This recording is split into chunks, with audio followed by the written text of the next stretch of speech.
Paris in the fall, the last months of the year and the end of the millennium. The city holds many memories for me, of cafes, of music, of love, and of death.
As I picked myself up, all I could hear was the ceaseless drone of traffic.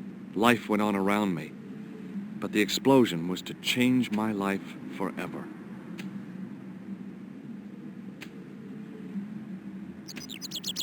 The table had been overturned by the explosion. I considered straightening the table, but I figured it best not to disturb the evidence. The blast had blown out the glass, leaving a gaping hole.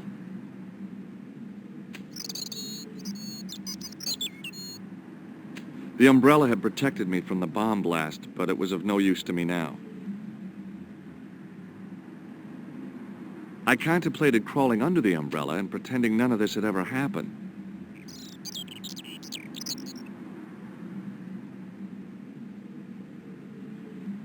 Wrapped around the lamppost was a newspaper.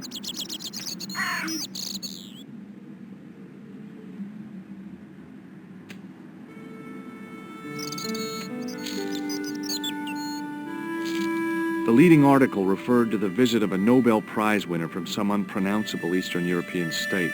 That was the only news story. The rest was rumor, gossip, and sensationalism. Then I noticed the writing at the foot of the page. It read Salah ad-Din, 1345.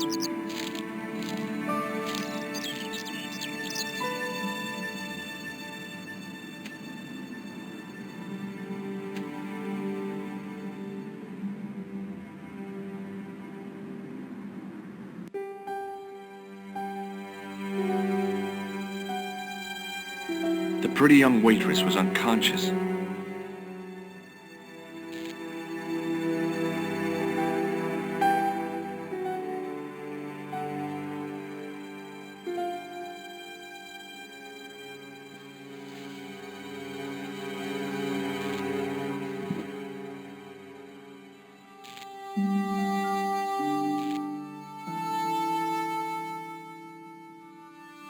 Oh, my head.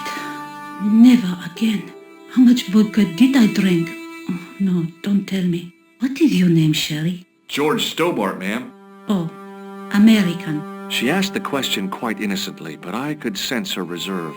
It was something which seemed to afflict all Europeans. You look like you could use a little help. I could use a little drink. I feel sick, dizzy, and bruised.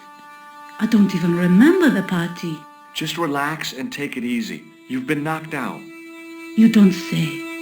What happened? There's been an explosion. You should try not to move. Are you a doctor?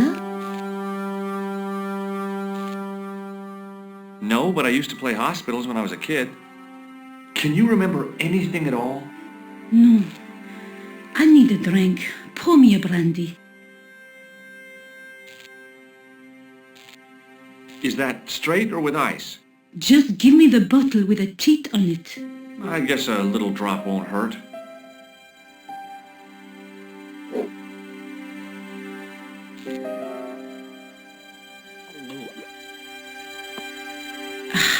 That's better.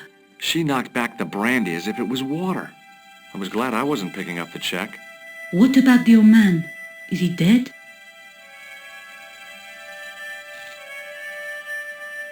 I don't know. I haven't looked at him yet. Perhaps you should. Do you remember what happened when the clown entered? I remember that horrible tune he played all right.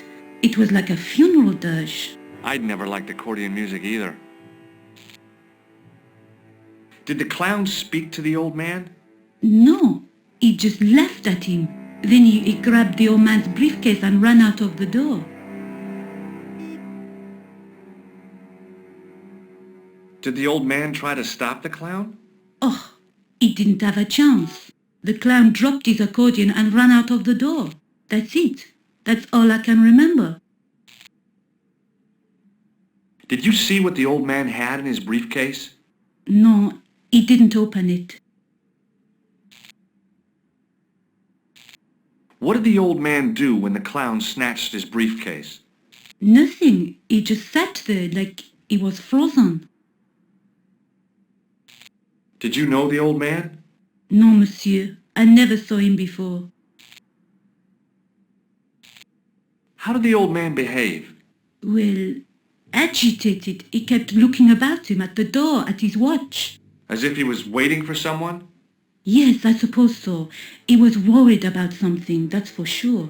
If you ask me, he was having an affair. He had that look about him, like a guilty husband.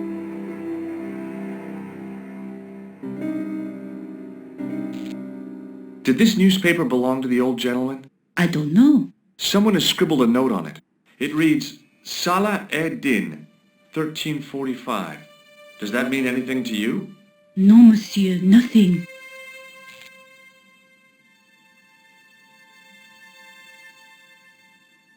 Stay here, mademoiselle. I'm going to look around for evidence.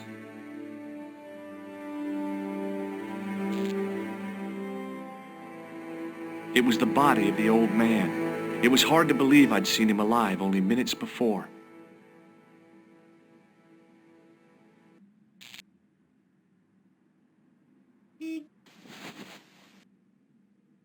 I tried not to meet his stare as I searched the dead man's pockets.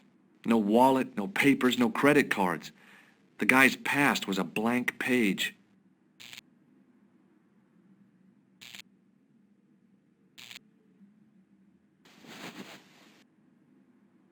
I checked his pockets. Nothing.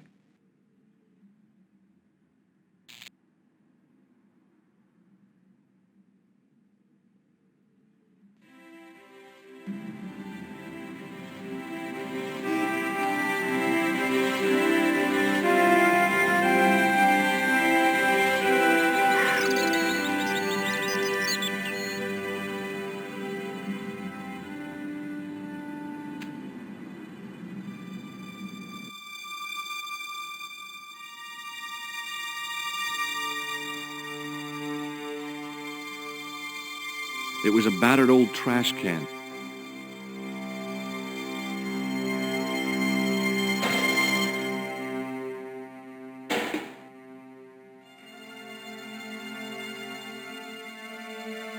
It was a stack of cardboard boxes which had once contained bottles of wine.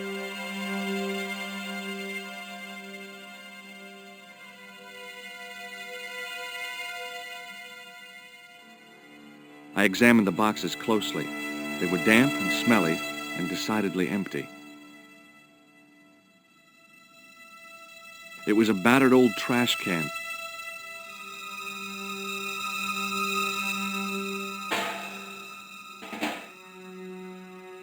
It smelled like someone had dumped a truckload of fish in a locker room on a hot summer afternoon. It was a battered old trash can.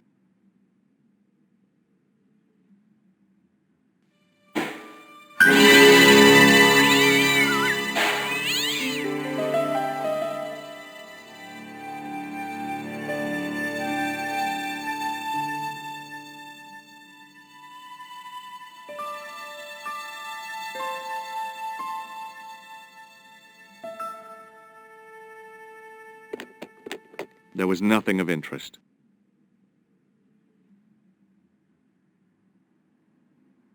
The window was protected by stout-looking iron bars.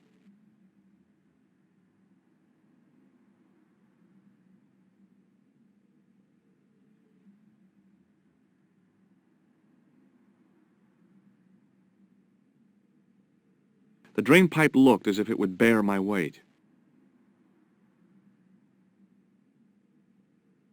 I took a deep breath and prepared to climb the drain pipe. I guess the clown hadn't escaped over the rooftops.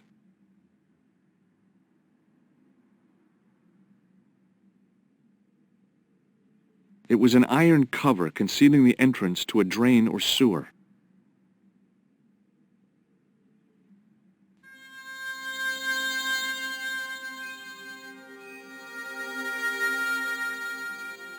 I tried to lift the cover with my fingers, but couldn't gain any leverage.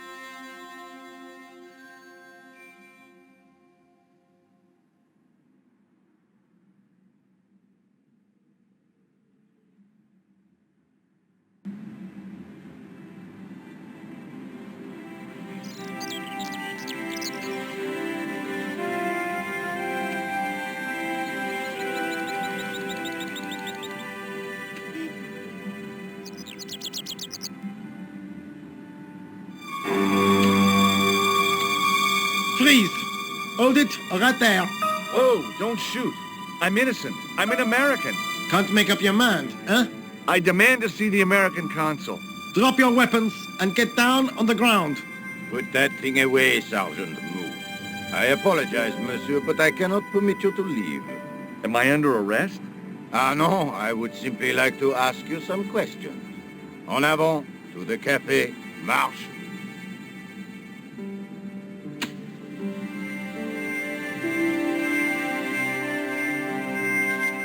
What a mess. This bombing is an outrage, is it not? Stop that, monsieur. Stop holding your breath at once. Has it occurred to you that he may be dead, Mou? Oui, monsieur, but I prefer to look on the bright side. Besides, I recall a case where the killer escaped by feigning death. However, in this case, the man is quite dead. Clearly, the killer knew of his presence and... How many times have I warned you about premature extrapolation? All we know is that he is dead. It seemed reasonable to assume... A great detective assumes nothing. Take Maigret, for instance. But he was a fictitious character, monsieur. Why, he was no more real than Poirot or Tintin. That's different, Mou. They were comedy Belgians. Anyway, it is unlikely that even you will learn much from talking to the dead. Examine the girl and take her statement, if you can.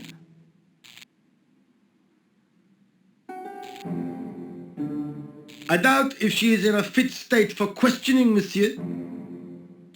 It smells to me as if she has been drinking. As I feared, we have stumbled upon a den of iniquity, Mou. Leave her to me, sir. I am used to handling drunken women. I do not doubt that for one moment. Et maintenant, to business.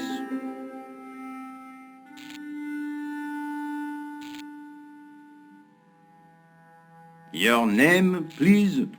George Stobbart. I'm from California. And what brings you to Paris, Monsieur Stobbart? Travel. I'm touring Europe. You chose well. The city is most beautiful at this time of year, no? Yeah, I guess so, apart from the bomb blasts. Were you in the vicinity of the café at the time of the explosion? Yeah, I was sitting out on the sidewalk. I was lucky I wasn't killed.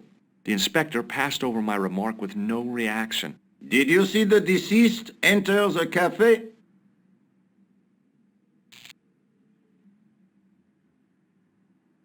Yes, I did. Was he alone? Yeah. And did he say anything to you? No, he was more interested in the waitress. Did you see anyone else in the café?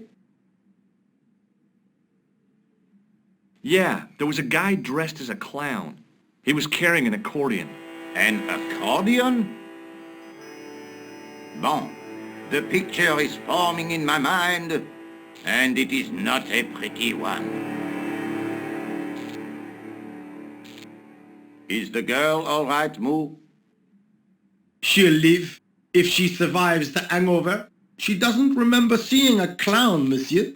That's odd, don't you think, monsieur? Who am I to believe, I wonder? Eh bien, I have heard enough. What do you mean? I am satisfied that you know nothing. You may leave. I hope this little incident does not spoil the rest of your vacation. What about my personal safety? Can't you at least give me some advice? What can I say? Stay alert and look out for suspicious characters. And don't cross the road until the little man shows green. Great advice. I honestly believe you are in no danger, monsieur. Should you remember anything of importance, please contact me. My card.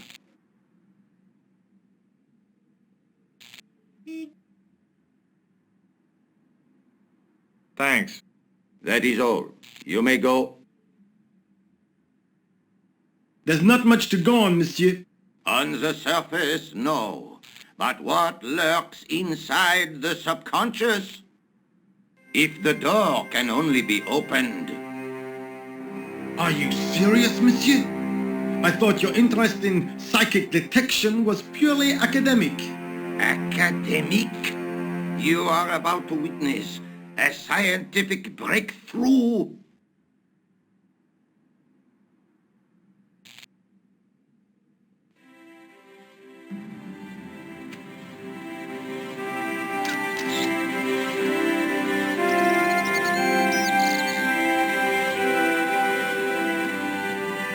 The girl presented a confident but sullen mask to the world, an expression more suited to the face of a delinquent youth.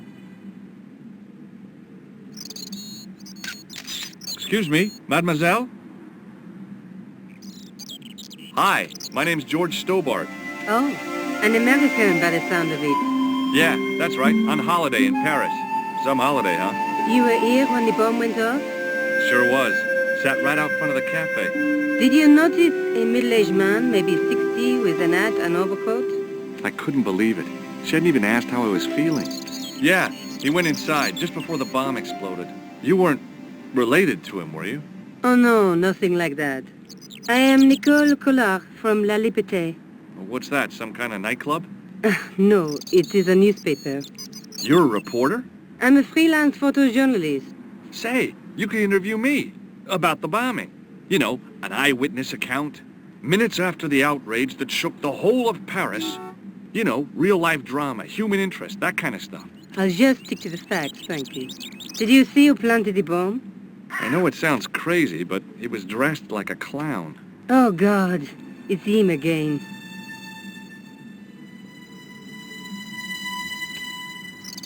Do you know a police officer called Rosso? Rosso? Our paths have a knack of crossing. If I didn't know better, I'd say it was deliberate. Have you seen Rosso? Is he here? He's inside, attempting to question a witness with his psychic powers. What? That guy is weird. Yeah. See you again, I hope. Adieu, monsieur.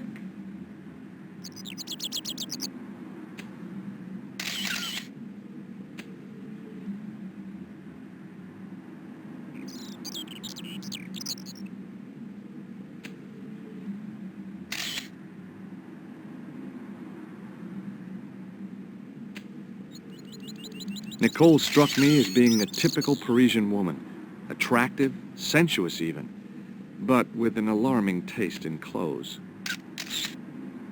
Hey, Nico!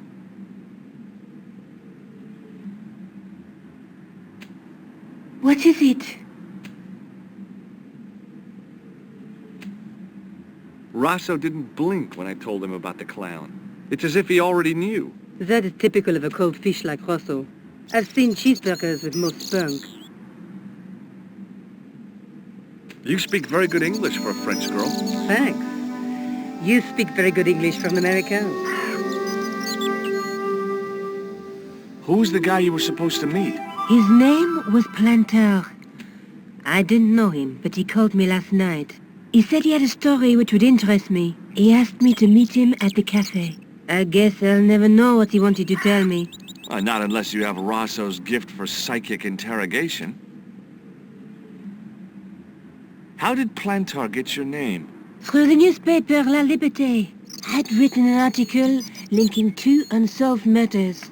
One in Italy, the other in Japan. The cases were remarkably similar.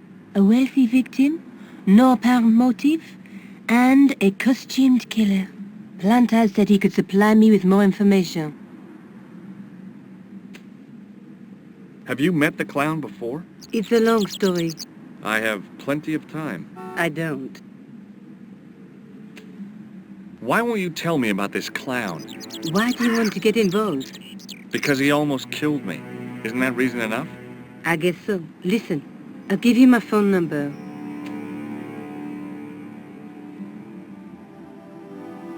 You help me with my story and I'll let you in on what I know. And let's get one thing straight right now. This is strictly business. Okay, it's a deal. I have to go develop these pictures. À bientôt, monsieur. Fine, I'll, see you soon.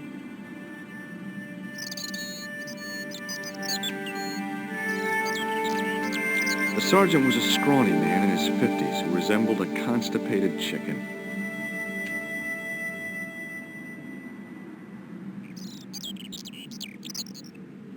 Excuse me, Sergeant. You heard the inspector. Go on, monsieur.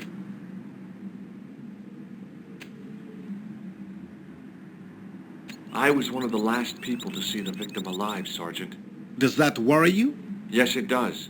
I feel I owe it to him to find his killer. That is best left to the authorities, monsieur. Did he speak to you? Tell you anything? No, he just grinned and nodded. Don't let it trouble you, monsieur. Go home and try to forget. I know the identity of the dead guy. His name was Plantar. Is that so?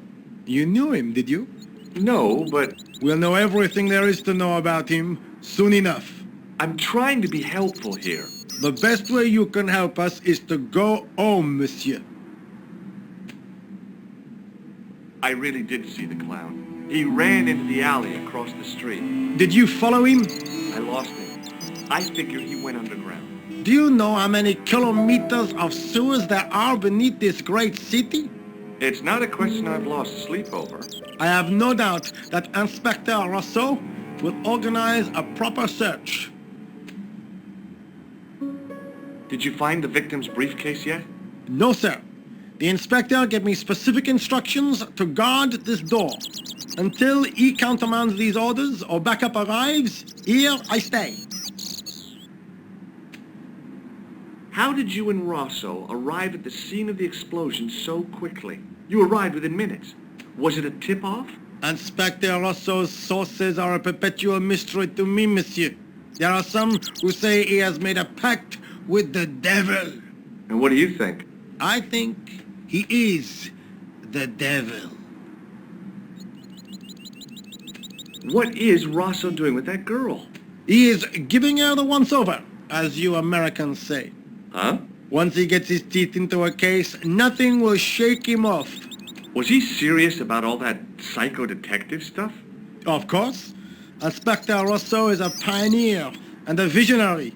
His revolutionary methods, once perfected, may change the face of law enforcement forever. I can't see it taking off in L.A.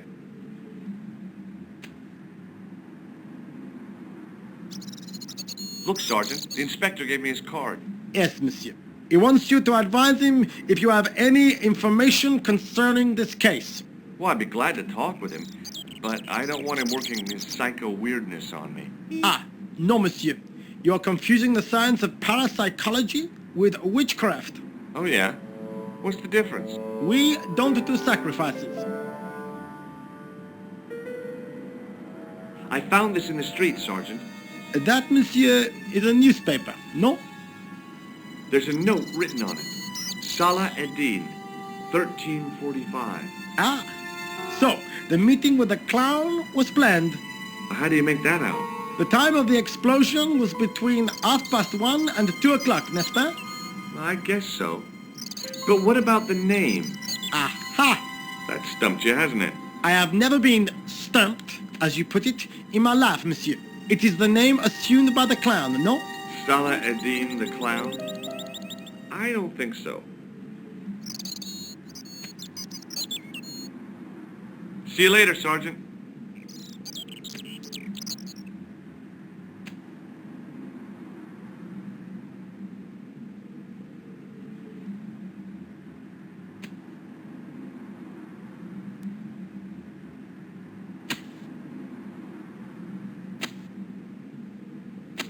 The muscular workman wore a morose expression, like a silent warning to leave him to get on with his job.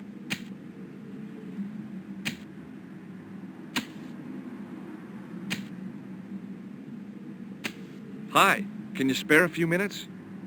I thought you'd been arrested. No, it was a misunderstanding. When he pulled that gun, gah! I thought that was it. Those automatics pack quite a punch, you know? He made a mistake. He thought I was a terrorist. You? A terrorist? Ha! He was only doing his duty, I guess. Did you see a clown come by this way? A clown?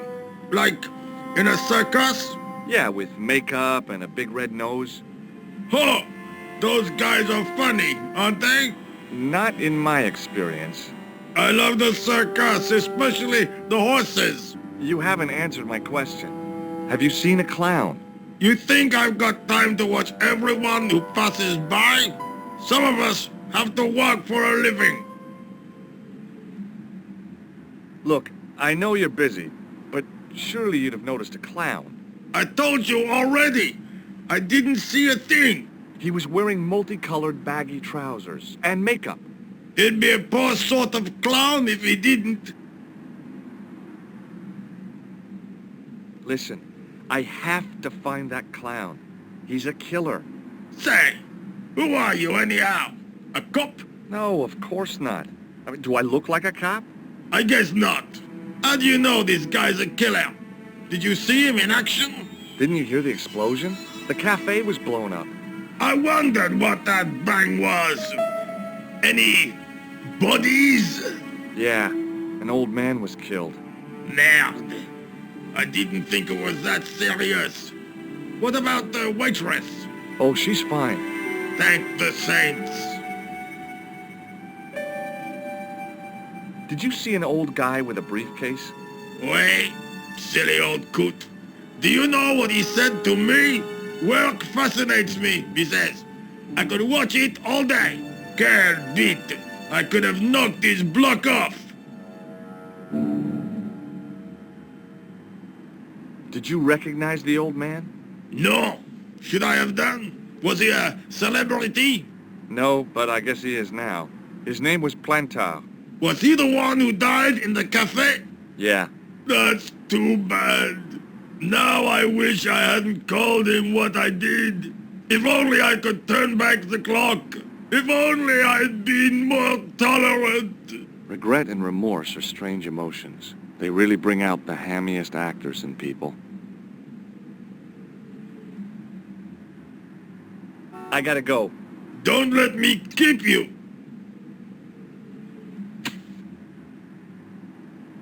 Set into the huge gate was a smaller access door.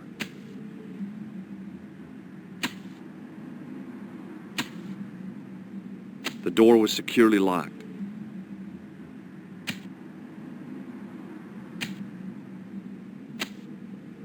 It was a battered metal toolbox. Hey, stop that! Get away from there! What do you think you're doing? I was admiring your toolbox. Oh, eh? Had a good look, have you?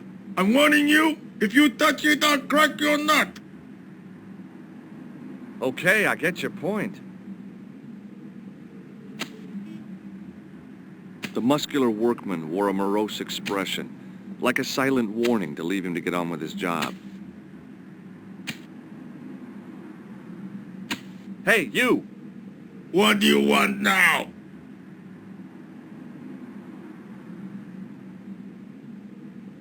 What's in the toolbox? What's in the toolbox? As if you didn't know. What's the big deal about tools, anyhow? They're cool. Tools are civilization. You don't say. That's right. Tools are what distinguish us from other animals. Who are you calling an animal? I've met your sort before. Looking down your nose at me because I'm working class, huh? I've a good mind to knock your block off.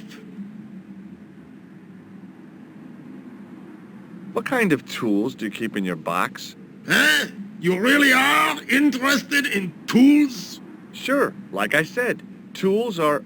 Yeah, civilization. So you keep saying. So, are you gonna show them to me? Am I? Why, you? Aw, come on. Just a little peek. I've got work to do. Find someone else to bother. Do you have a tool for lifting manhole covers? As it happens, I do. Cool. Lend it to me, just for a few minutes. No. Aw, come on. No. Get your own. Let me explain what I'm going to do with your manhole lifting tool. Let me explain what I'm going to do with my beak. Oh, hey, forget it. I'll come back when you're in a better mood. It doesn't get any better than this. Would you like to read my newspaper? I haven't got time to read that. Can't you see I'm busy? You could read it on your lunch break.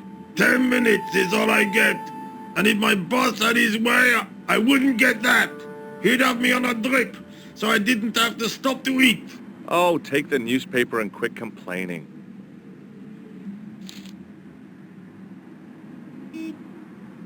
Bah! Look at this. Damn bleeding heart liberals. Tcha! Save the dolphins. Catch them and eat them, I say. All that fuss over a bunch of fish. Nah, that's more like it. Look at the size of those. Like champagne bottle corks, no? Ah, what's this? Saladin running in the Prix de l'Arc de Triomphe. It's a racehorse? A horse? A legend. Bucephalus reborn, mon ami. Like a streak of lightning she is.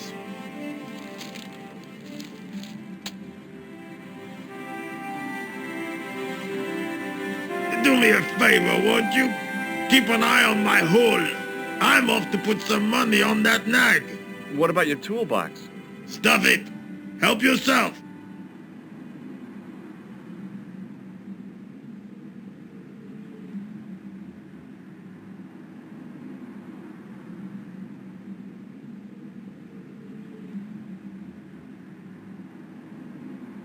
It was a battered metal toolbox.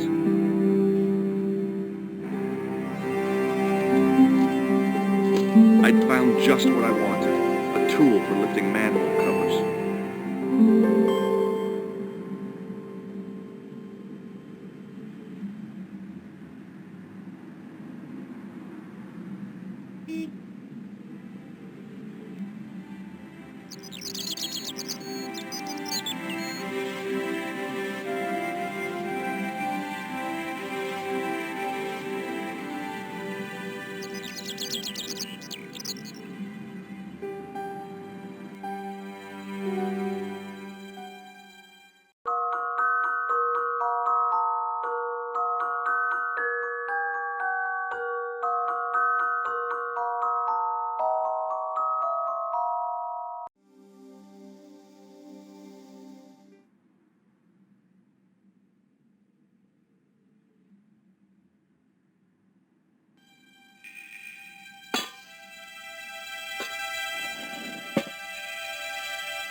I lifted the cover to reveal what smelt like the entrance to a sewer.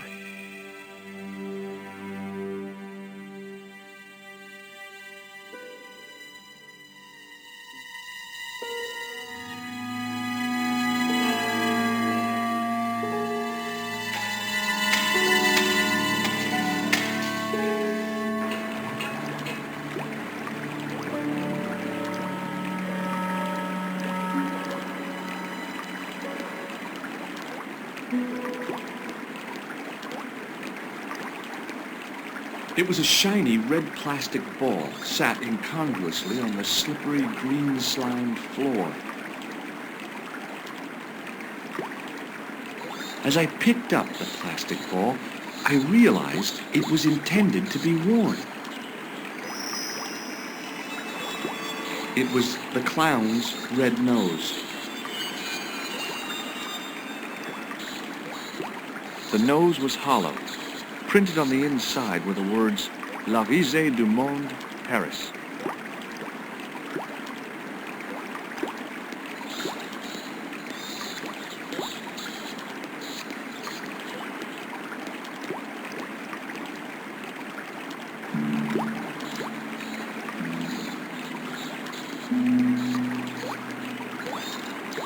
It was a soggy, crumpled paper tissue.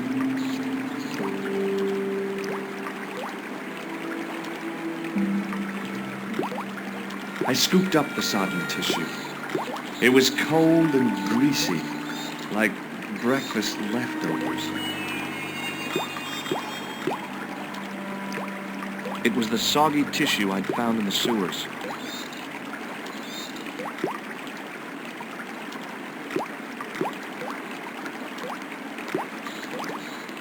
It was a small scrap of cloth caught on the rusting spike.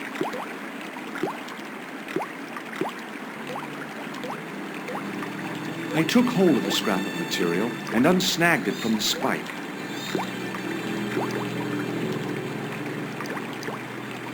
It was the scrap of material I'd found in the sewer.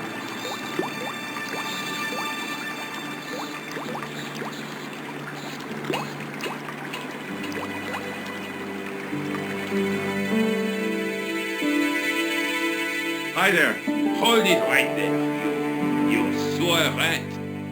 I knew you'd come back, and now I've got you.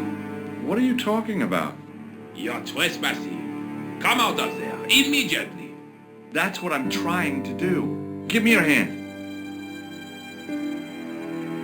Ha! You won't catch me with tricks like that. Keep your distance, monsieur. Okay. Now, what were you looking for? Terrorists. The meanest, nastiest, dirtiest bunch of guys you ever saw. Ah, Englishmen without a doubt. The filthy dogs. The day they opened that tunnel was a bad day for France, I tell you. If I still had the full use of my faculties, I'd march right over there and tell them so. Well, whoever they are, they blew up the café. What? The café? Blown up? Mon Dieu! That is awful. The guy who did it was a calculating, cold-blooded killer. He was disguised as a clown. I followed him into the sewer, and I think he came this way. Ah, mon Dieu! Then, the man I chased, do you think that man and the clown are one and the same? Well, Yes, it had crossed my mind.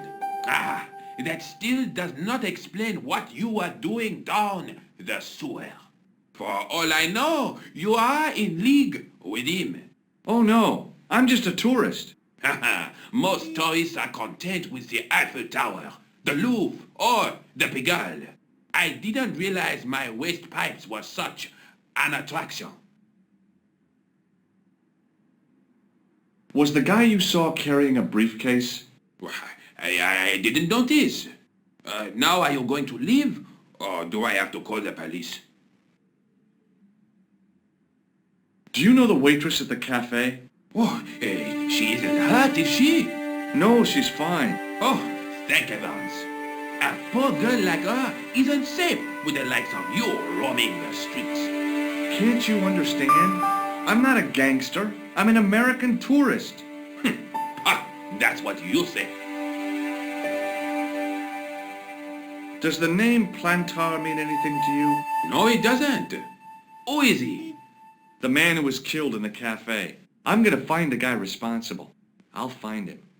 Even if it means following him down every sewer in every city in Europe. Ah, you'll need some sensible boots. You won't get far in those stupid sneakers. Tell me about the man you apprehended. What is there to tell? He was a typical criminal type. Just like you.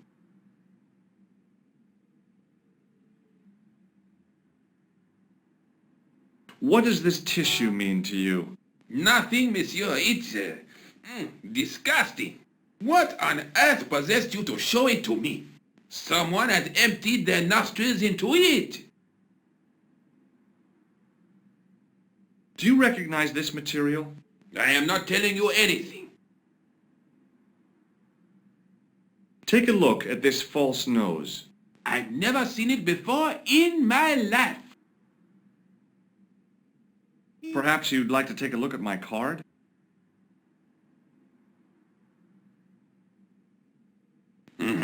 What is this? Inspector Augustin Rousseau? What does that say? Hominoid Division? A homicide. I think the ink's smudged.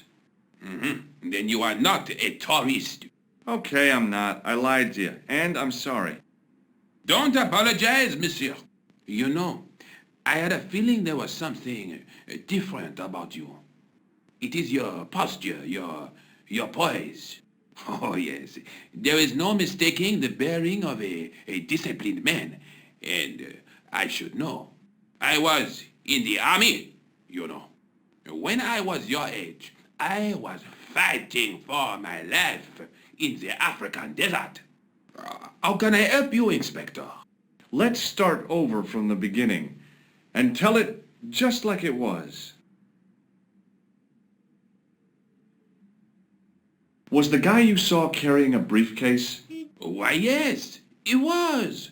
Clutched in his arms like a baby. That belonged to his victim. Oh, what do you think was in it? Drugs? Stolen jewels? I don't know, but the killer thought it was worth a man's life.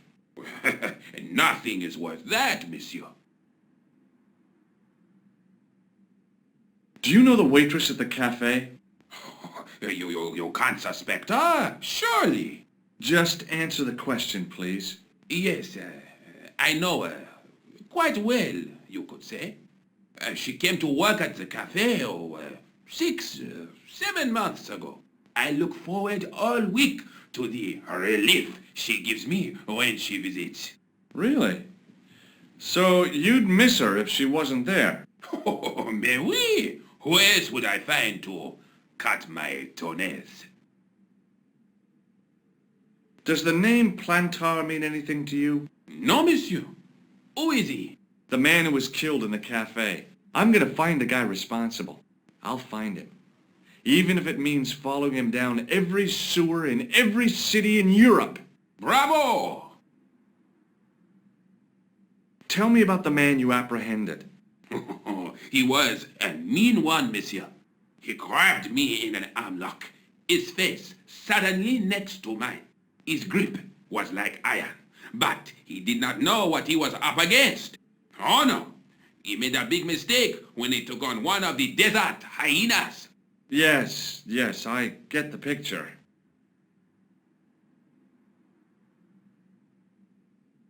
Take a look at this false nose. Aha! That looks like a clown's nose to me. Precisely. He must have dropped it in his panic. Unless he wanted you to find it. Why would he want to do that? To put you off the scent.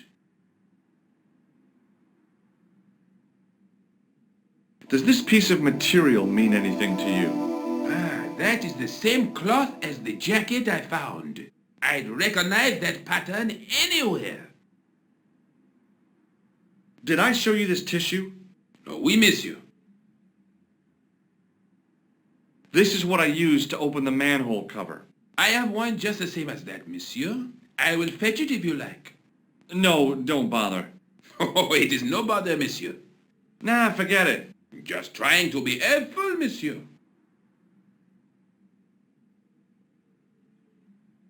Now, about the jacket you found. Do you have it here? No, monsieur. One of the sleeves was badly torn, so I sent it for repair. A pity, because otherwise it was a fine piece of quality tailoring. It had the tailor's name inside on the label. Where did you send the jacket? I gave it to an itinerant Romany seamstress. Just my luck. Was there anything in the jacket pockets? Not a sou. You know what I think? Do tell me. He changed out of the clown suit and cunningly disguised himself as an ordinary person. Looks like I'm up against a mastermind. What was the name on the label? It was a foreign name. Todrick, I think. Did you get the address? There wasn't one, monsieur. Only a telephone number. Well, I don't expect you to remember a phone number you've only seen once. 74 98 08 59. You're kidding. That's his phone number? Yes, that's it. A little secret number that I learned in the desert. I was taught the technique by a Tuareg shaman. That's incredible. It comes in handy at the supermarket checkout. Do I get a reward? Honesty, monsieur, is its own reward. Then I'm glad I do not rely on honesty to pay the bills.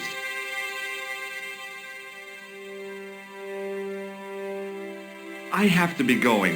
Thanks to your help, the citizens of Paris can sleep a little easier tonight. Vraiment? I was only doing my duty, monsieur. Good luck, Inspector. I hope you catch that killer soon.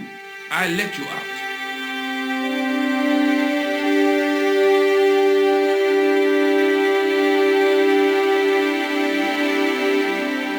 I hope you find your man, Inspector. So do I.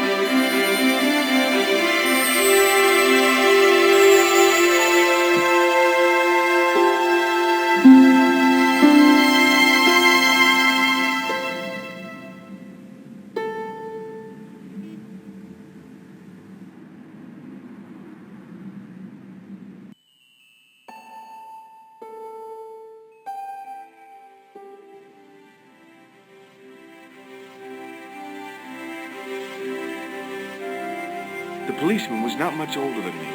His face wore an expression of intense concentration.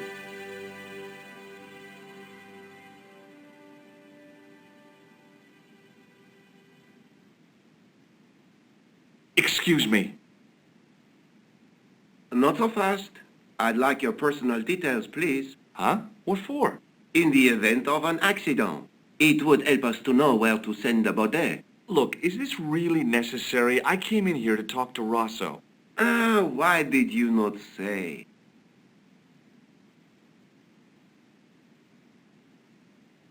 Is Sergeant Moo available? What?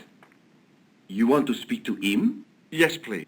I cannot recall the last time someone asked to speak to Moo. No one ever speaks to him. Not even his kids. Eh bien.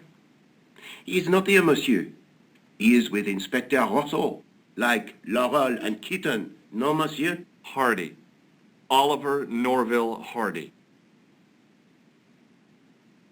May I see Inspector Rosso? He's not here. But Do you wish to leave a message for him? I have a choice of blue or black pen. I'd recommend the blue for a less formal communication. I'd prefer to talk to him in person. As you wish, monsieur. Do you know anything about Rosso's psychic techniques? I cannot comment on my superior's methods. All I will say is that Inspector Rosso has an impressive record. He's a good detective? One of the best. He's a man of honor, with a fine sense of duty. You wouldn't say he was a screwball? Not to his face, monsieur. Have you had any reports concerning a suspicious clown? Why, yes. There was a fracas only this morning. 3 arrests for public disorder. And you say there was a clown involved? A clown and a particularly offensive piece of sculpture with balloons. Are you in any way involved with the reprobate, monsieur? No, not me.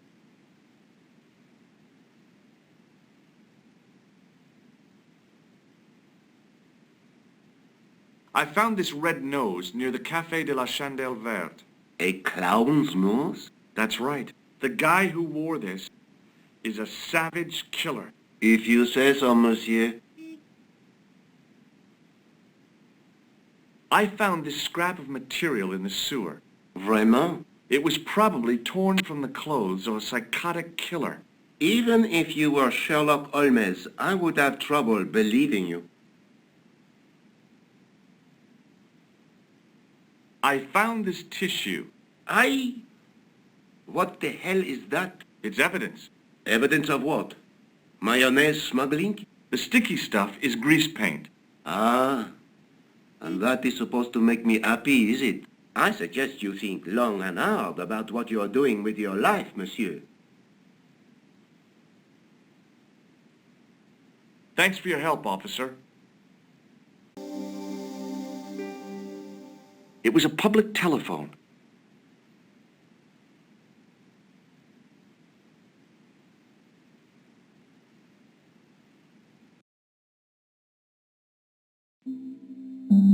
Hello? Who is this?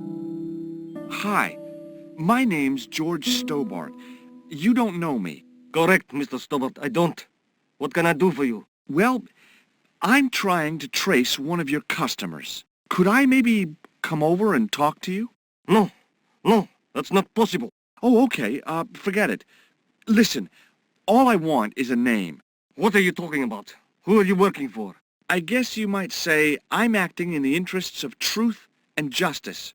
Thank God. I thought you were the police. There are innocent lives at stake, Mr. Todrick. Lives that you could save. You're collecting for charity, yes? No, I'm not. All I want from you is information. Go on. I'm listening. What do you know about the clown who bombed the Café de la Chandelle Verte? I don't have no idea what you're talking about. You're cool, Todrick.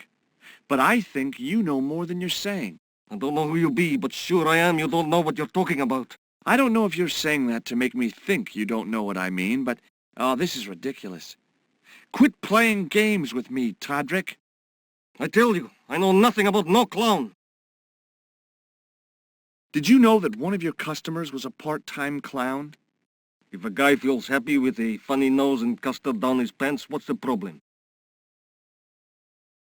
Do you know a guy called Plantar? No, I never heard of him. Shall I tell you what happened to Plantar? How he was killed in cold blood? I told you, I never heard of Plantar. I expect Plantar's a family man, don't you? In their little apartment, Madame Plantar is cooking the supper, listening for the familiar sound of her husband's key in the door. Junior is waiting for his daddy to come home from work. He can't wait to show him the merit marks he earned in school today. Only tonight, Monsieur Plantar won't be coming home. You forgot the puppy. Huh? The faithful puppy dog, waiting for the sound of his master's voice. Well, maybe they don't have a dog. What do you think? I don't know Plantar. I never heard of Plantar. None of this has anything to do with me. Thanks for nothing, Todrick.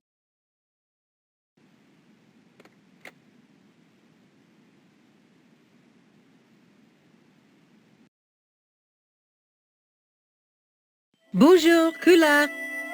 Oh, hi. It's George Stobbart, the American at the cafe. Ah, oui. You said to call if I could help. Have you any news for me? You bet. I met a witness who spoke to the clown. And I know where the killer gets his suits. No kidding. Hey, I'm impressed. You are? Well, it wasn't easy. Look, why don't you come here to my apartment? Fine. Where do you live? 361 Rue Jarry. Okay, I'll come right over.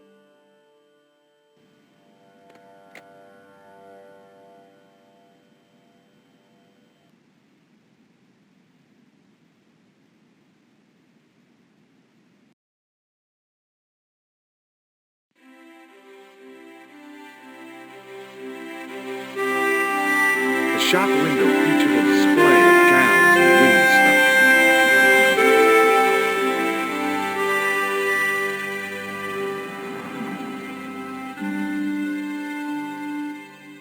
The door was shabby and in need of a coat of paint. I couldn't imagine the Collard woman living here. The woman was doing something with a pair of needles that couldn't be described as knitting. She was a cheery old soul, the kind you'd walk across the street to avoid. They were lilies or tulips, some kind of flowers anyhow. Pretty, I guess, if you like that sort of thing. Me? I couldn't see the point of buying something that was already half dead.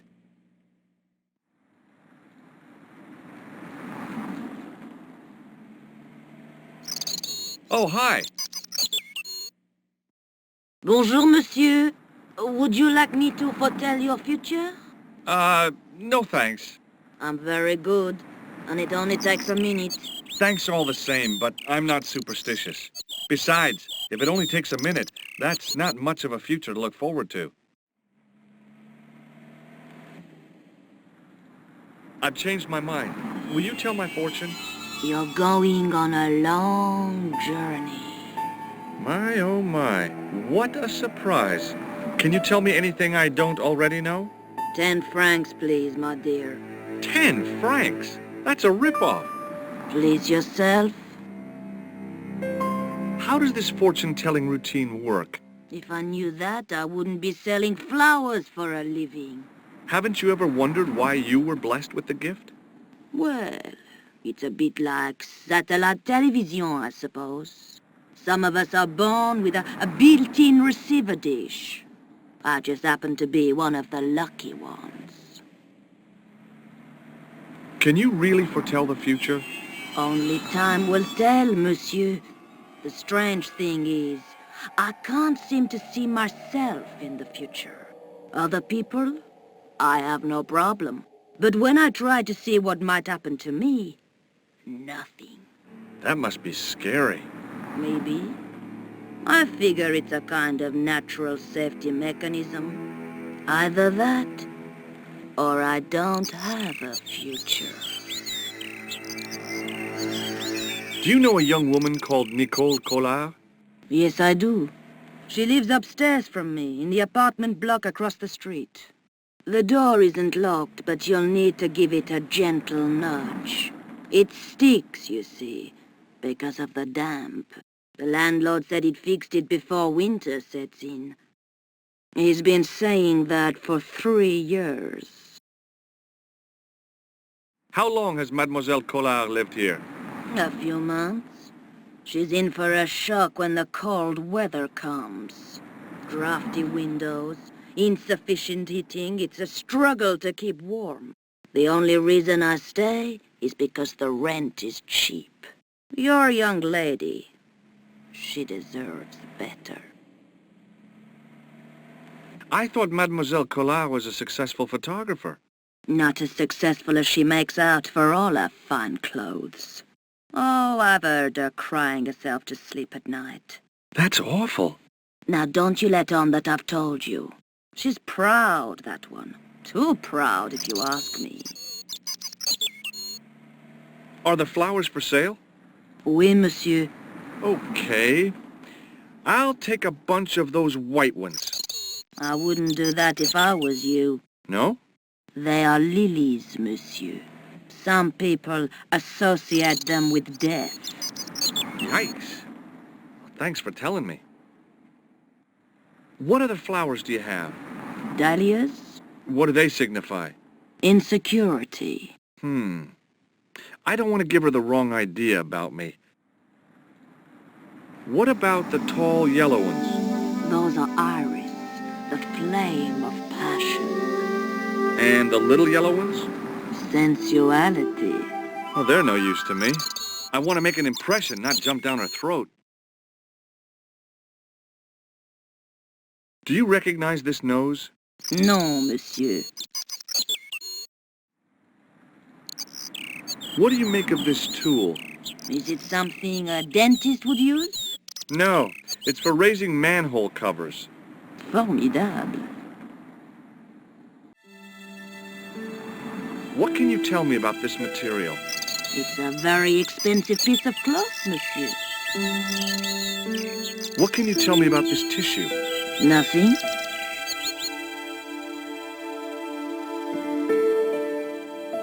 See you later. That's right, monsieur. You will.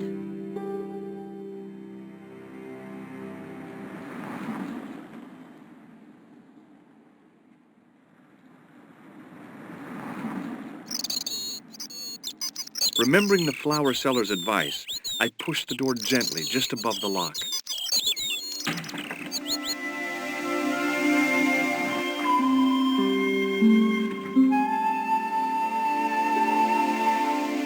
Bonjour. I'm glad you could make it, monsieur. Please, call me George. Fine. I'm Nicole. Take a seat, George.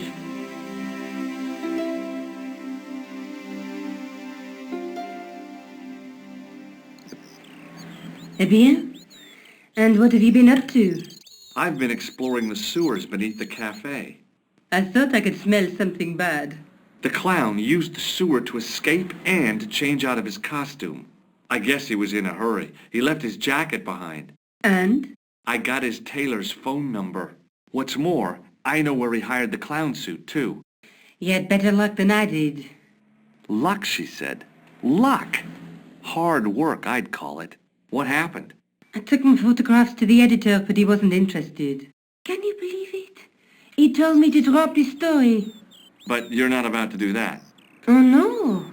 I am going to find out what's behind these killings. You know what I think? It's a conspiracy. The police in 3 different countries have kept very quiet about the murders. The press don't connect them at all. They blame them on political, religious, or militant minority extremists. Well, that covers just about everyone. Tell me more about the clown's previous victims. The first was Onno Belota, the millionaire pharmaceutical baron. He made his money from amphetamines in the post-war slimming and diet boom. Imagine it!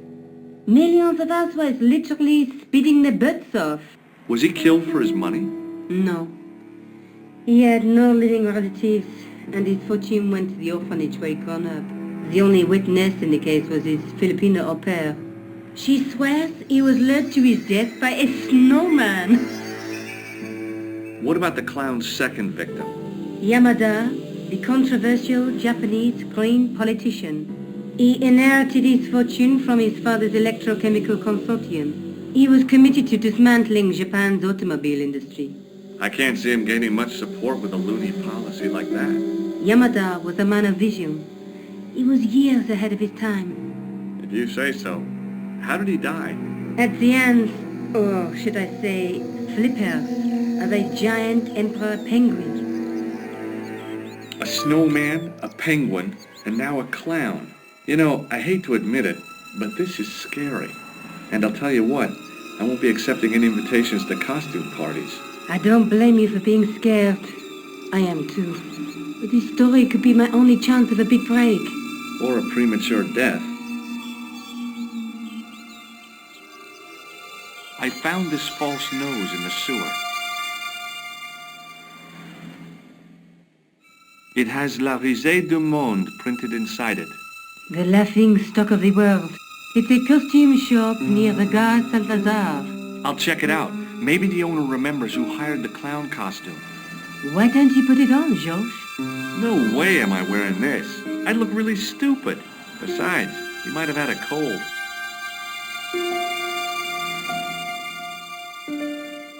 I showed you the red nose, didn't I? Yes, you did. Why don't you pay a visit to the shop it came from? I just might do that. This is the tool I used to get into the sewers. Fascinating, George. You're not interested, are you? Oh, of course I am. I think it was very brave of you to go down those sewers. Yeah? Well, it was kind of scary, but, well, I had a job to do. I found a piece of material near the café.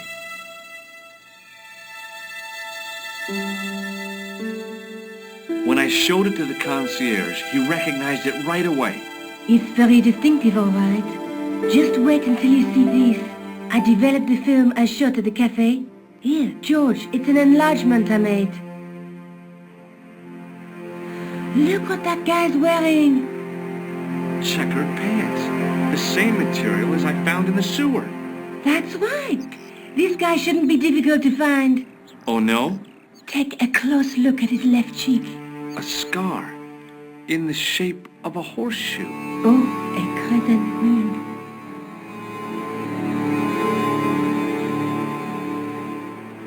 How come you enlarged this photograph of me? Because I noticed the guy behind you, of course. Do you want this photograph back? No, you keep it. I can always make another print. I found this tissue down the sewer.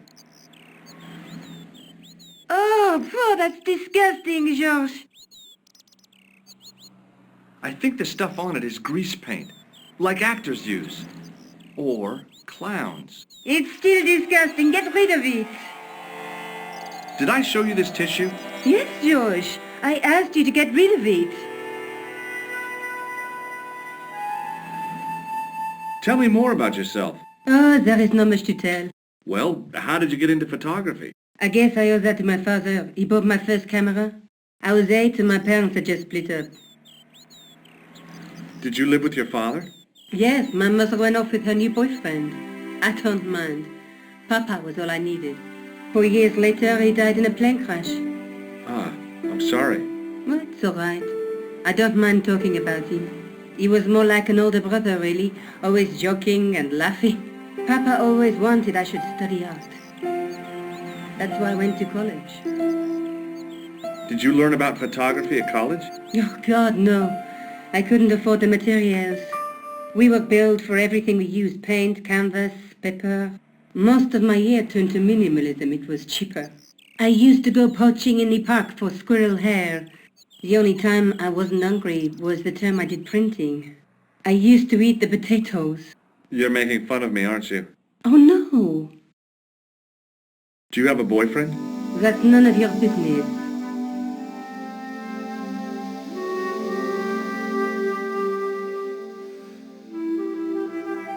I'm going back out to search for that clown. Where? Well, I guess I could visit the costume shop. Good idea.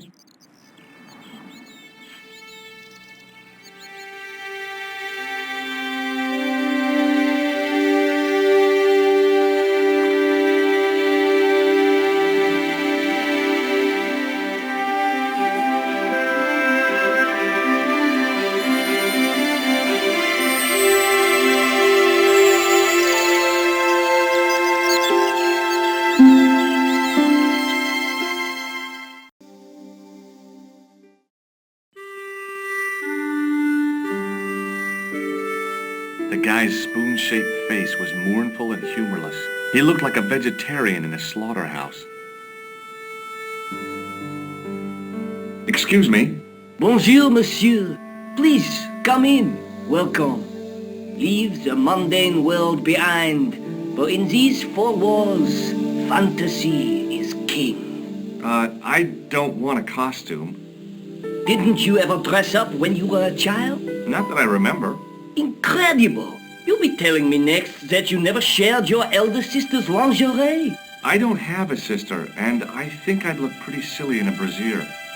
I just need some information. Of course. How can I help you? I'm looking for a man who hired a clown costume from you. Oui, monsieur. I do not see how I can help. Don't you keep a record of costumes that you've rented out? Of course, monsieur, but... Well, then I'd like to check your records. Give me the names of everyone who's rented a clown suit. Impossible. There are too many. The clown I'm looking for is a cold-blooded killer. Give me his name, and I'll see he's brought to justice. I'd help you if I could, but you can't expect me to remember all my customers. You see, the clown costume is our most popular line, monsieur. On average, we hire out more than 30 clown suits a week. You'll have to give me more to go by. A description, perhaps? How come clowns are so popular? I think it has something to do with their unpredictable nature. Personally, I think clowns should be banned, along with mimes. Oh, come now. Who doesn't love clowns? Me, for one. Have you heard of a man named Plantile? I do not recall anyone of that name. Do you want this red nose back? Not after it's been worn, thank you. Do you recognize this man? Ah oui, he was here this morning. Are you sure this is the man who bought grease paint? Oui, monsieur. What does this tool mean to you? Nothing, monsieur. Does this dirty tissue mean anything to you? Let me smell that.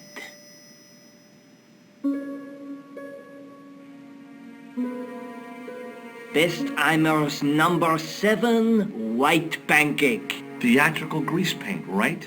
Oui, monsieur. La crème de la crème of Thespian accoutrement. Have you sold any of it recently? Yes, 2 cans. About this tissue. I have already given you my professional opinion. Are you sure this is the man who bought grease paint? Oui, monsieur. He chose 2 costumes. Bozo the clown and Seamus the pixie. A pixie? Very smart. Green silk with a taffeta lining. He gave me his name as Monsieur Khan. Are you sure this is the same man who hired the clown suit? Certainement, Monsieur Khan.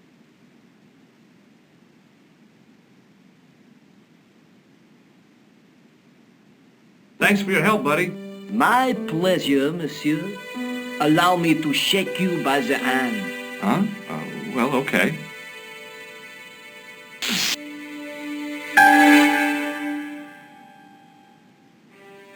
What are you trying to do, kill me?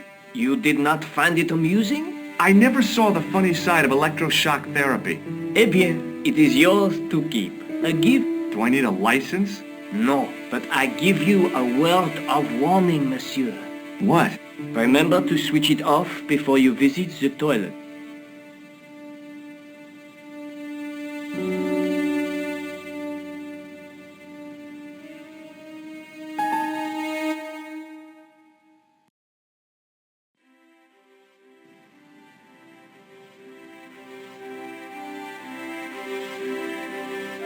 It was Rosso's sidekick, Sergeant Moo.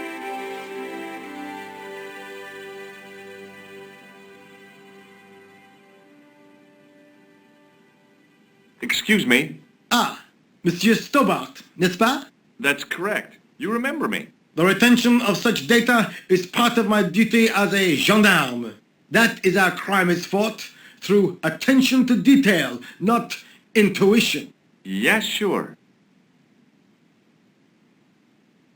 I've tracked down the clown's movements, Sergeant. Is that so, monsieur?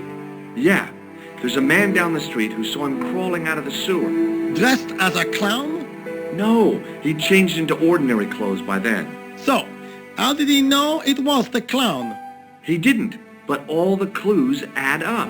Little children can add up, but I wouldn't let them manage my bank account. Is Rosso here? Yes, he is. You wish to speak to him?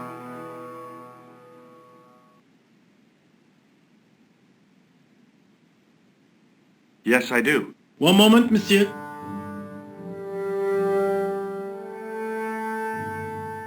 Stobbart is here to see you, monsieur. Did he say what it was about? No, monsieur. Very well.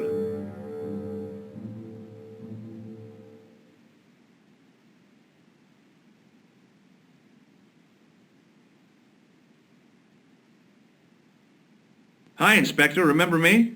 But of course, Mr. Stobbart. My mind is a well-ordered faculty.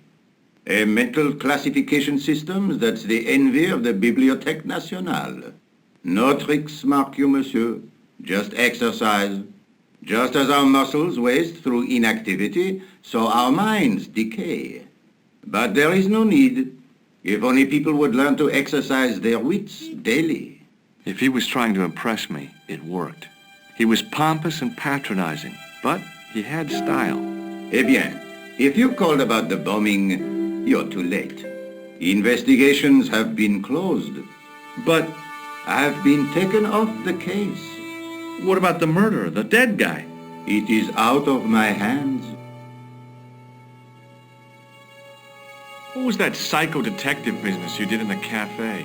It is my theory that the passions evoked in violent crimes create ripples in the ether, invisible to all but the possessor of a highly developed and receptive mind. I'm impressed. Can you bend spoons, too? I didn't think a man of your obvious intelligence would stoop to mockery. I'm not mocking. I've had personal experience of the power of the mind. I used to get ignored at parties until I read a book that changed my life. Really? What was it called? Hypnotism for Fun and Profit. He looked at me as if I'd farted at a funeral. The power of mesmerism is a rare gift, not a party trick. You're not going to try any of that psychic interrogation on me, are you? Do you find the thought of my probing distasteful? Let's just say I'd rather you didn't. I've got more doubts than Doubting Thomas when it comes to mysticism. Too bad. I think you would make an interesting subject under controlled regression. The day I let anyone mess with my mind hasn't dawned yet. Did you find out the ID of the guy who was killed in the explosion? I already knew who he was. I heard that the bomb victim's name was Plantar. Your sources are reliable. He was a big shot at the Treasury, wasn't he? Maybe that's why you've been taken off the case. I'm sorry, monsieur. I cannot comment. Don't you want to know what I found out about the killer? I told you, monsieur, the case is closed. I have washed my hands of the whole affair. Then I'll have to continue my investigations without your help. No. You must forget the business of the clown completely. Go back to being an ordinary tourist, Stobbart. Does this red nose mean anything to you? I'd imagine it means you have not given up your pursuit of the clown. You're absolutely right. Do you recognize the man in this photograph? No. It's the face of a killer. The man who bombed the café? The photograph was taken soon after the explosion. He'd escaped through the sewers, leaving a trail of clues behind him. Circumstantial evidence, Stobbart. None of it proves a thing. What do you make of this, Rosso? It is a tool for gaining access to sewers. Would you care to shake my hand, Inspector? Please don't be offended if I decline your offer, Stobbart. The palms of my hands are particularly sensitive. I found this tissue in the sewer. It would have been best if you'd left it there. So long, Inspector.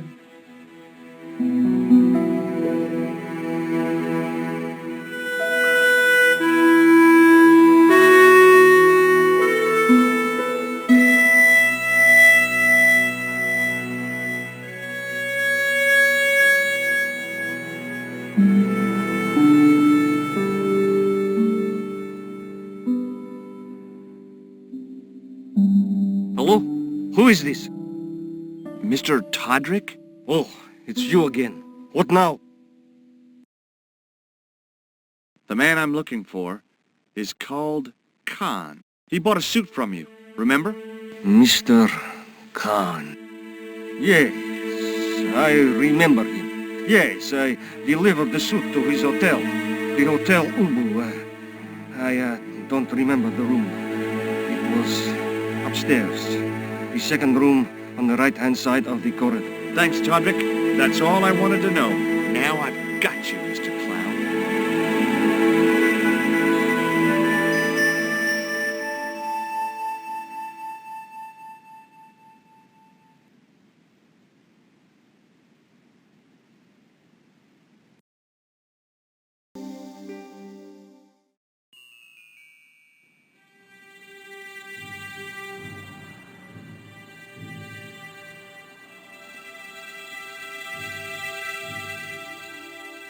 The sign listed the price of rooms, and boy, were they expensive. The killer must have been earning a fat wad to pay for accommodation like this. The lobby was quiet, almost deserted.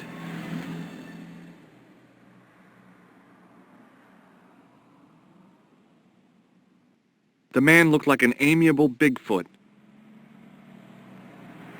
Excuse me. Yeah? Have you seen a guy dressed as a clown? No, I ain't. Don't tell me I missed him. Oh, that's too bad. I love the clowns, don't you? I've seen daytime television that was funnier. I love it when the little guys get hurt. That figures.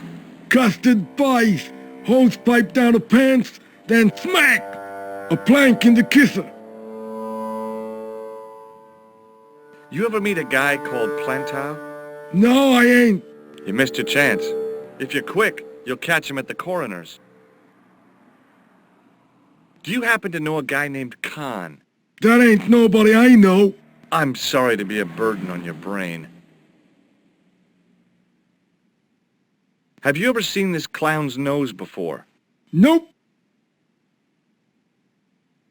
Do you recognize the guy in this photograph?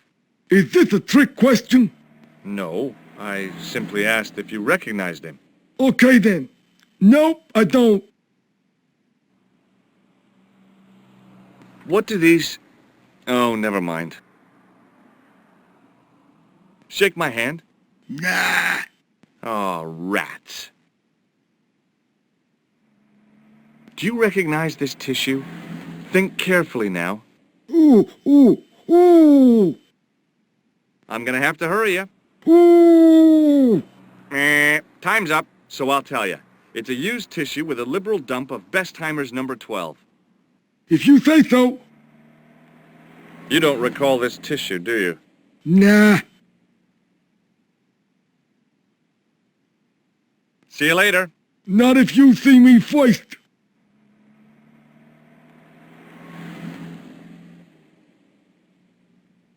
The guy looked just like a weasel. Excuse me. Yes?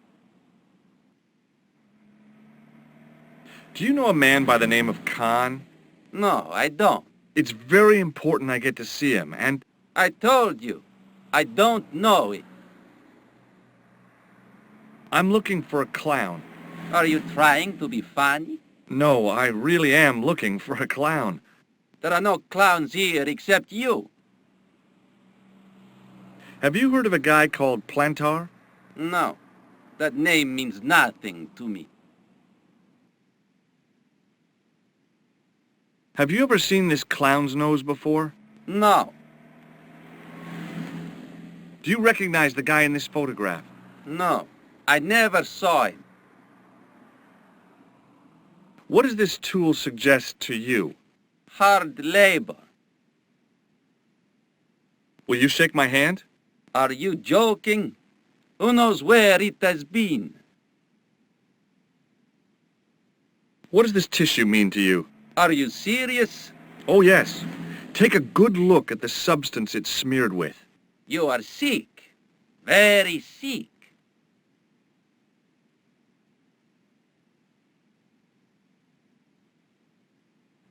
Forget it.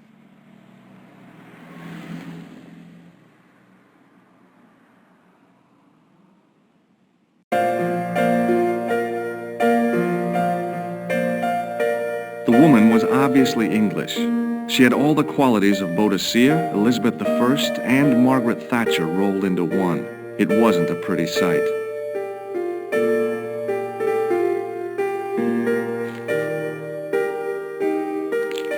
Hi there, ma'am. Well, hello. What can I do for you? I'm looking for a man. You disappoint me, my dear. For one foolish moment I thought, but never mind. Aren't you going to tell me your name? George Stobbart, ma'am. How sweet! I once had a stable boy called George. I am Lady Piermont. The common reaction is to kneel and stutter, but it's not obligatory. A real lady? I mean, you're an honest-to-God aristocrat? Oh, I don't know about that. Few of my ancestors are honest, not even to God. I can trace my family back to the Normans, but don't let that intimidate you, George. Beneath that impressive pedigree, I'm just flesh and blood. The blood may be blue, but the flesh is the plump beef of old England, so to speak. You appear distracted, George. Is there any way I can help you? Are you here in Paris on vacation? No, darling, I'm on holiday. I needed to get away after Algy's funeral. I didn't realize you were mourning the loss of a loved one. I'm not. He was my husband. I'm sorry to hear about your husband's death. You wouldn't be if you knew him, my dear. It gave me the opportunity to take a well-deserved holiday. Daphne suggested a change of scenery. Paris, she said. A wild romance is just what you need to take your mind off the inquest. Well, the closest I came to romance was being wooed by a drunken Breton chef. I must say I was disappointed with his coq au vin. Not at all what I was expecting. I was thinking of cutting my holiday short, packing my bags and heading back to Hempstead. That was until last night. What happened to you last night? I was stricken, Mr. Stobbart. Cupid's arrow has cleft my bosom. They couldn't really miss. It was just as I'd always imagined it should be. The intimacy of candlelight, romantic music tinkling across the room, and then a stranger's glance. Those brooding eyes, that suave manner, those tight trousers. He was the man I'd been waiting for all my life. I'm glad he finally turned up after all these years. Ah, but it wasn't to be. He was merely toying with my affections. And if I ever catch up with him, he's dead. Who was the guy who led you on? His name is Merren. Did you know there's a gangster out front? What makes you think he's a gangster? The Italian suit and the bulge in his pocket? I know plenty of men with Italian suits and bulges in their pockets. That doesn't necessarily make them gangsters. I'm looking for a murderer. Good heavens! You're a private detective. That's correct, ma'am. What's the term you Americans use? It's on the tip of my tongue. I believe what you're thinking of is Dick. Precisely. Have you come across a man who calls himself Khan? I am familiar with only one person named Khan. Genghis Khan, the legendary Mongol barbarian chieftain? No, darling. Kevin. Kevin Khan? I never heard of him. I'd be most surprised if you had, darling. He's a pharmacist in Hempstead. Organises fundraising for the Rotarians. Lovely man. Does he have a scar on his cheek? I really wouldn't know, sweetie. Do you know what this is? At a guess, I'd say it was a clown's nose. That's right. It was worn as a disguise by a vicious killer. Good heavens, are you trying to alarm me? It's true. He uses the name Khan. Did I show you this false nose? Yes, you did. Do you recognize the man in this photograph? My God, it's him! That's Merlin! She represented everything I loved about the English. The lady was totally deranged. Merlin? You mean King Arthur's wizard? Good heavens, no! Monsieur Merlin is a fellow guest. He's the man I've been telling you about. That's the man who spurned me.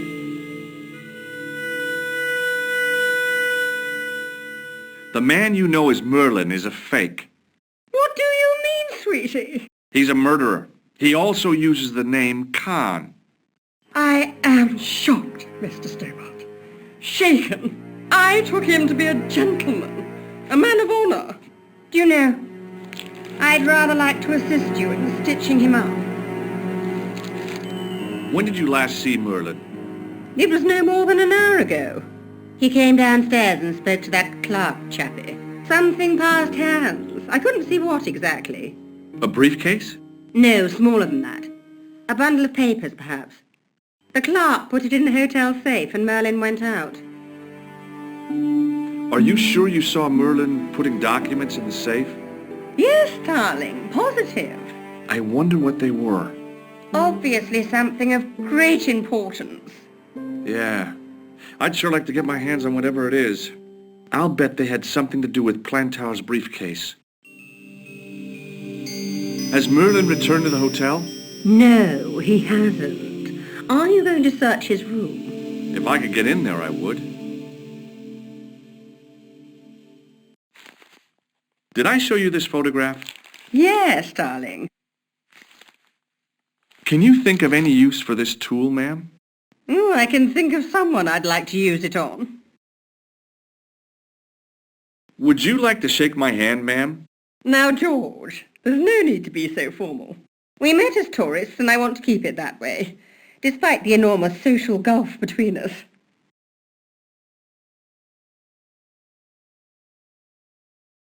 Does this tissue mean anything to you?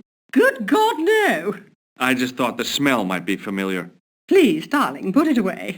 I'm no shrinking violet, but that object makes me feel quite queasy. I have to go, ma'am. I recognized the guy. It was the Nobel Prize winner from the country whose name I couldn't pronounce.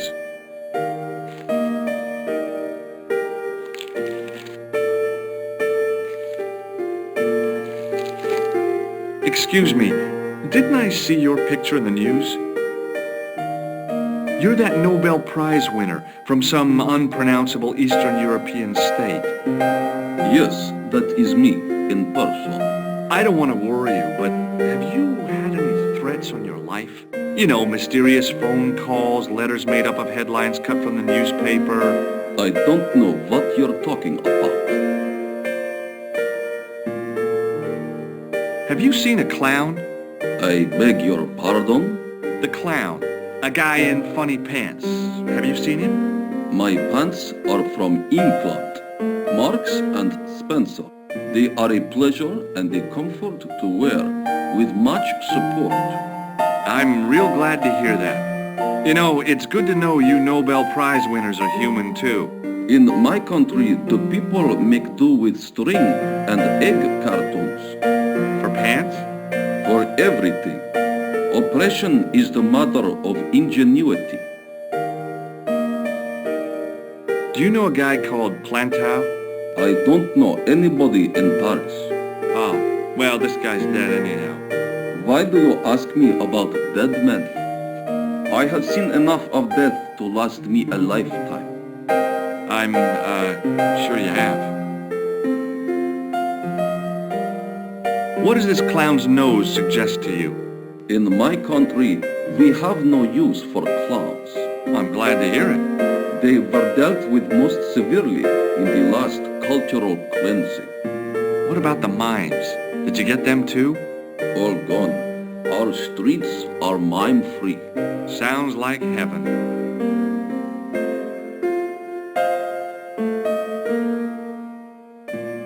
You don't care for clowns, do you?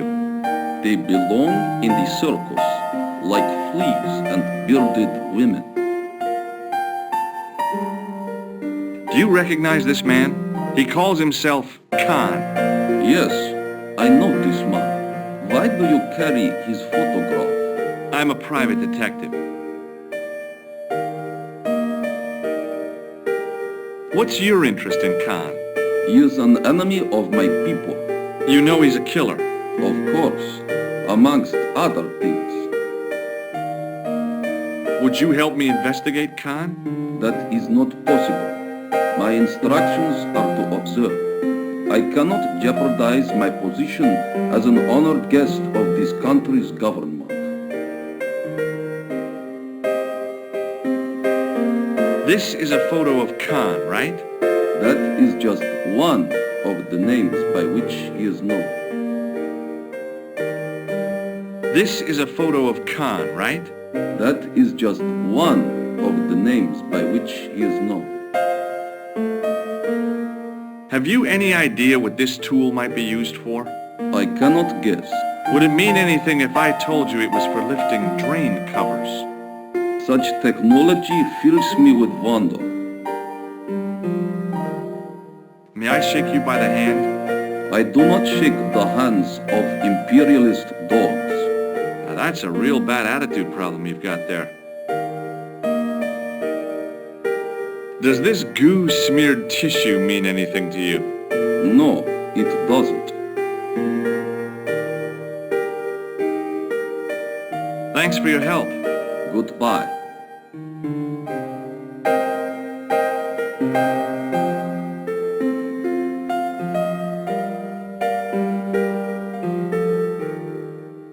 The clerk wore a disdainful expression, like he'd been born with it.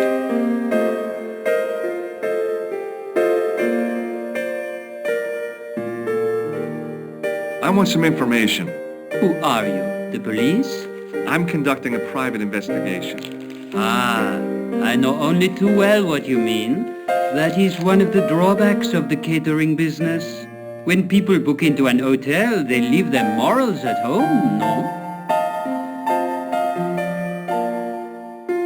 I'm looking for a man who dresses like a clown. This is a highly respectable hotel, monsieur. There are no clowns here. If you say so. Do you know a man named Plentau? No, monsieur. I'd like to retrieve something from your safe. Ah, oui, monsieur. May I see some form of identification? Like what? A driving license, perhaps? I don't drive. Your passport? I don't have it with me. I could show you my operation scar. I'm sorry, monsieur. I must have some form of unique ID. You won't find a more unique ID than my scar. I'm sorry. I must insist on a more traditional identification. Rats.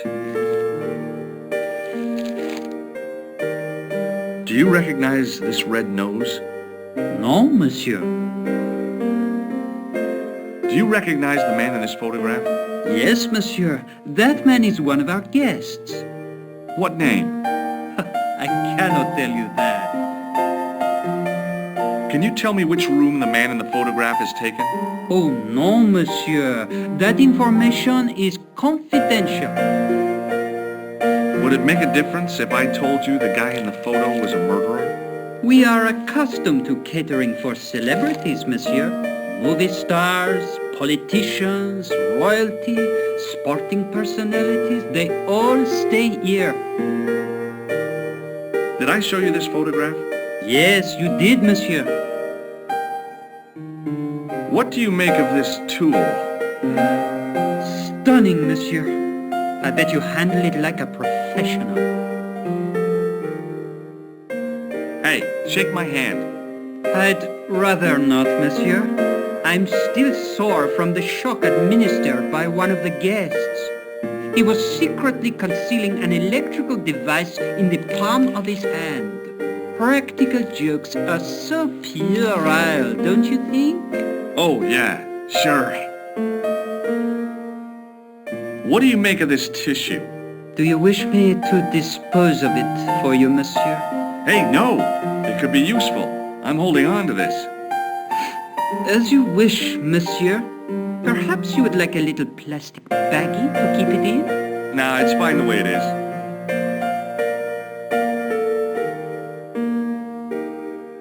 Thanks for your help, buddy. It was the register of guests staying at the hotel.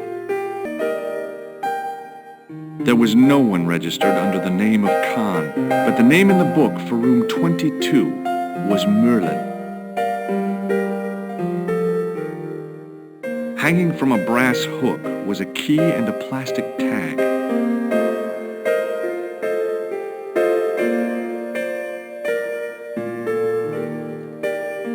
Excusez-moi, monsieur. What?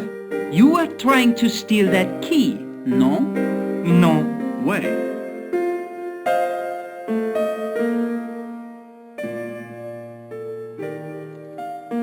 Hey, ne touche pas! Just looking.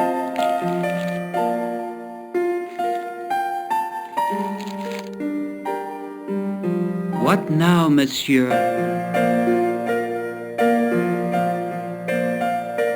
About the key hanging on the hook over there. Oui, monsieur.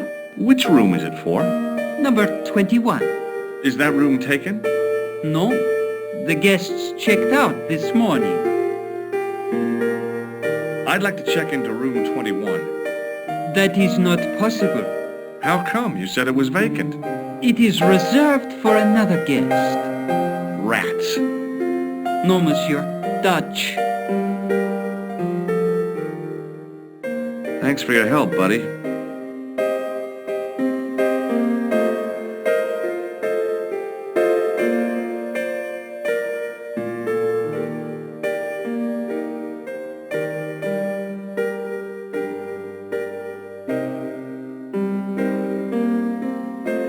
Hi, ma'am. Hello, George. What can I do for you now? Would you distract the clerk while I borrow a key? Are you asking me to aid you in a criminal act, darling?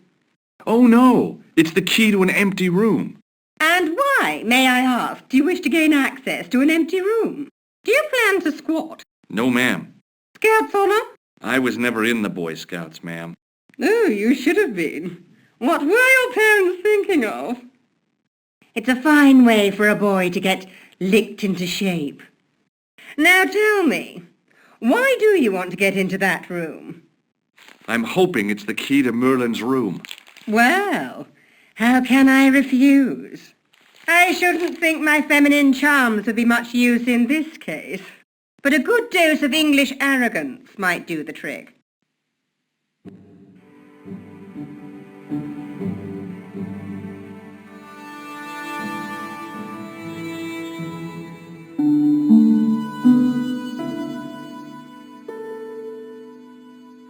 I say! You there? Flunky! Oui, madame. Listen carefully. You do understand English, don't you? But of course, madame. Good. I wish to deposit some jewellery for safekeeping. I understand. Are you quite certain? Oh, bien sûr, madame. Over to you, my dear.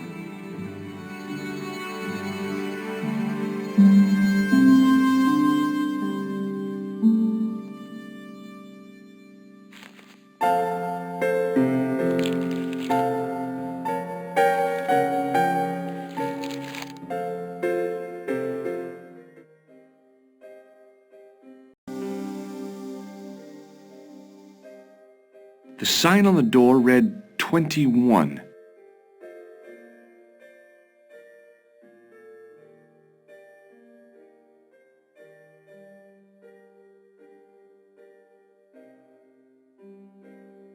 Maybe it wasn't the right room, but this was the right key.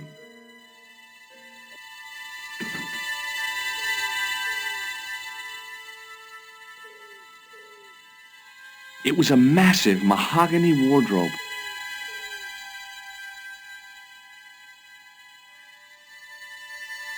There was nothing in the wardrobe apart from a vague, lingering smell of camphor.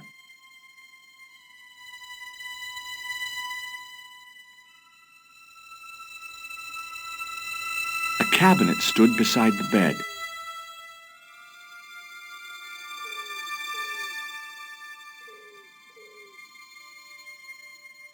The cabinet was empty, but it smelt of onions. No kidding, it really did.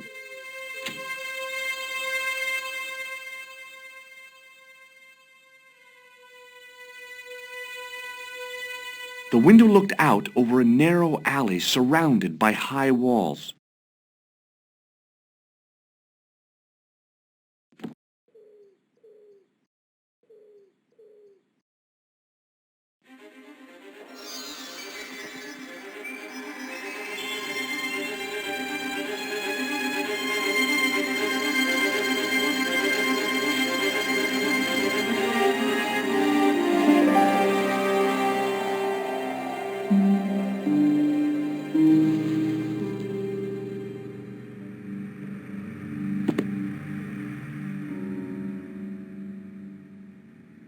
The bed was several times larger than the narrow cot I'd been given at the place I was staying.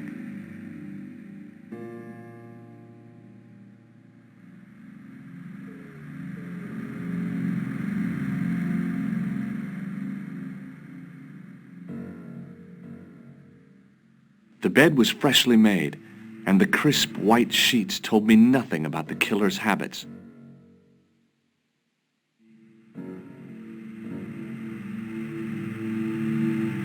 It was the battered leather briefcase I'd seen Plantar carrying just before he died.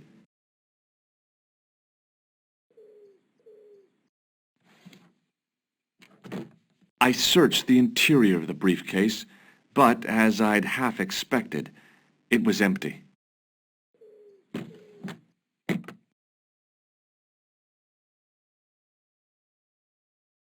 The closet was a solid, impressive piece of antique furniture.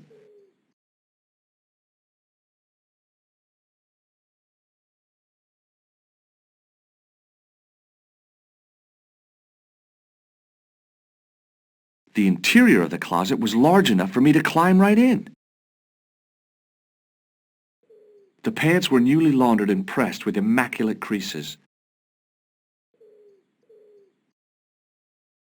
There was nothing in the pockets of the pants.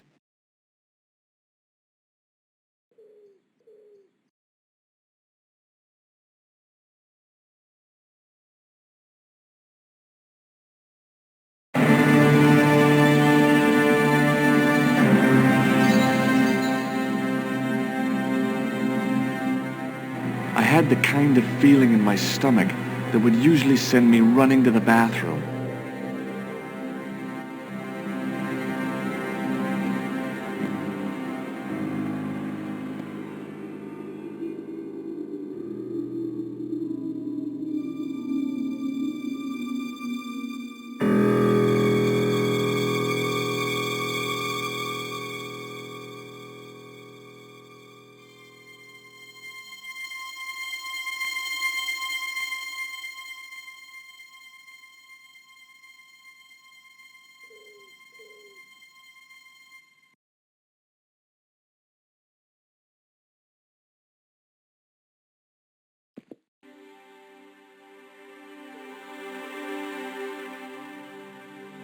The pants matched the jacket which the killer had lost in Paris.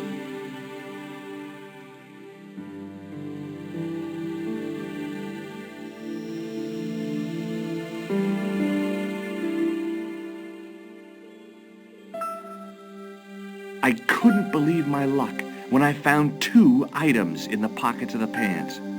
The first was an ordinary matchbook. No matches, no clues. The second was a pass card which read, Thomas Merren, Gruber Electronics Corporation.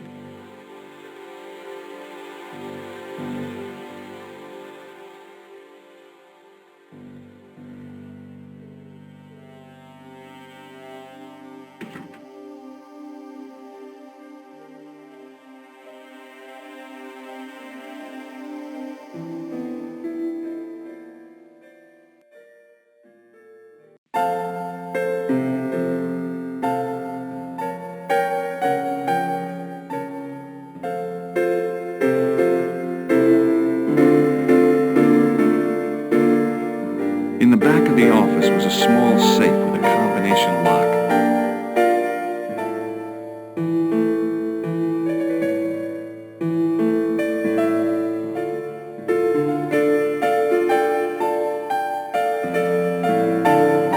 What now, monsieur?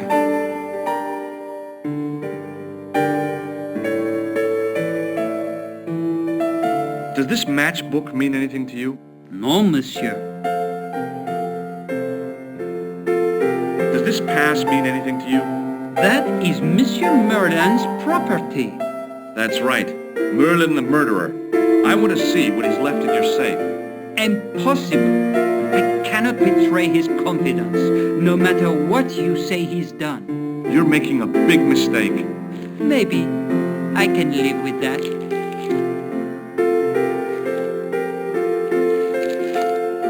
Thanks for your help, buddy.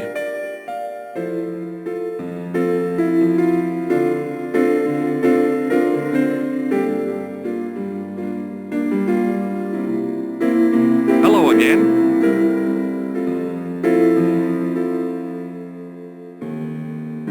Does the name on this matchbook mean anything to you? Indeed it does, for Alamut was the home of the old man of the mountains. You do not know him? No, I don't. Tell me again about Alamut. It is the home of the old man of the mountains. Do you recognize this cord? No, I do not.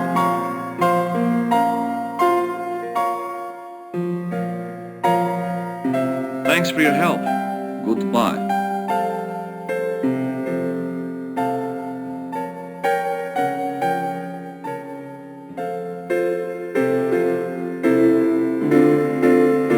Hi, ma'am. Hello, George. What can I do for you now? I found this matchbook in Merlin's bedroom. It came from the Club Alamut. It might be useful to find out if that club is in Paris, George. I found this pass in Merlin's room. So, that deceitful little man is passing himself off as an electrician, is he? Uh-huh. This guy probably has a million faces. I showed the pass to the clerk, hoping he'd give me Merlin's papers. But he wouldn't buy it. He's too scared. I'll give him something to be scared of. Follow me, George!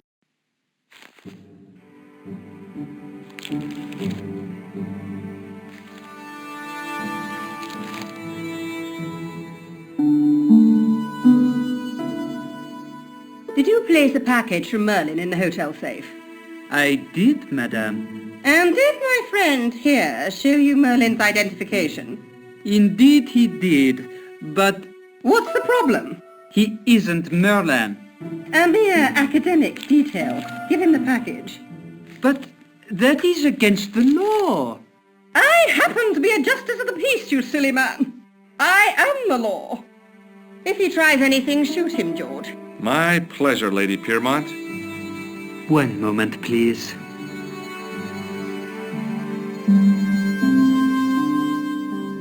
You know, I haven't enjoyed myself this much since Greenham Common. I don't know what I would have done without you, Lady Piermont. Voilà, monsieur, le manuscrit de Monsieur Merlin. Thanks. How satisfying. An Anglo-American alliance that actually worked. The clerk had given me a tightly rolled sheet of parchment. I decided not to unroll it until I was safely back in Nico's apartment.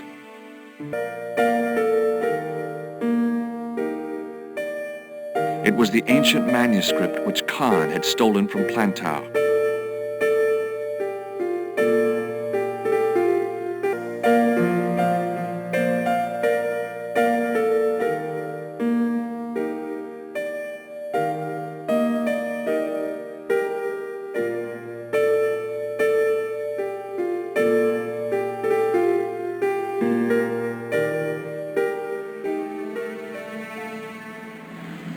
Just a minute, monsieur.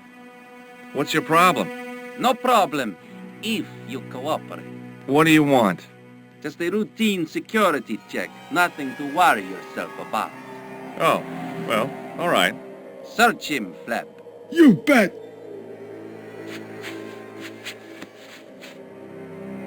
Hey, knock it off. Get off, you big ape.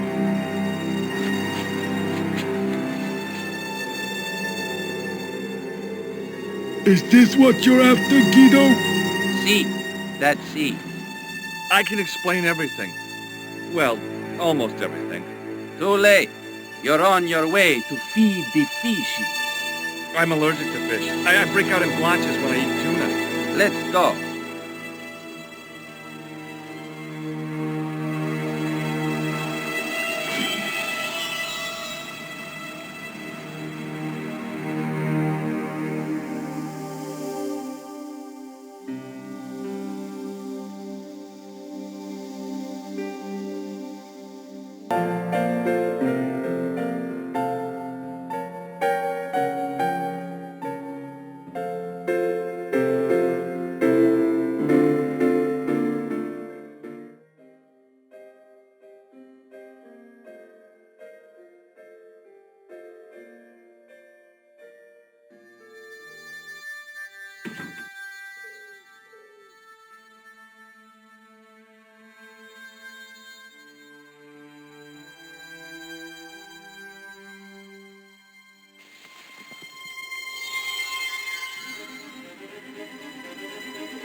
The cobbles of the alleyway looked very distant and very hard.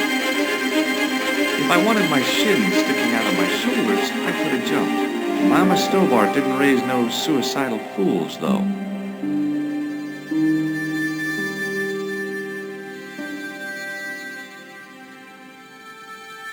I knew this was no way to treat an ancient manuscript, but I couldn't let it fall into the hands of the goons waiting outside.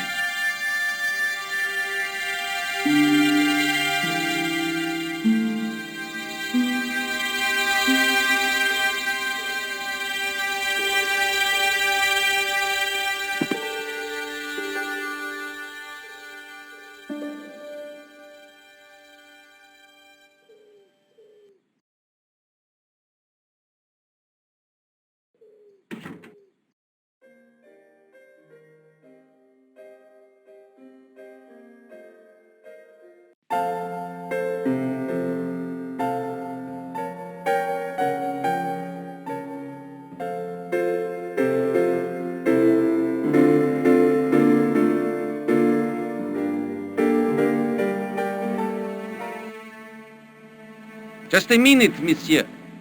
What's your problem? No problem, if you cooperate. What do you want? Just a routine security check. Nothing to worry yourself about. Oh, well, all right. Search him, Flap. You bet!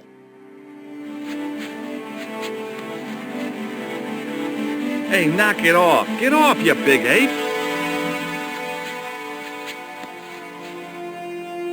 Nothing, Guido. Zilch! Our apologies, monsieur. What? I had to report you to the authorities. Round here, we are the authorities. You want I should break his arms? No. Let him go, Flap.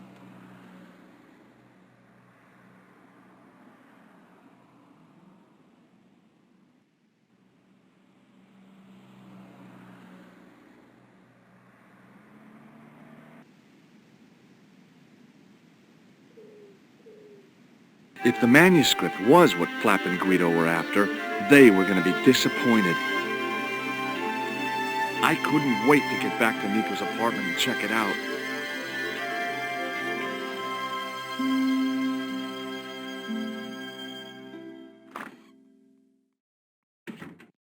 You're just not going to believe what I've found. It's not another part of the clown's costume, is it?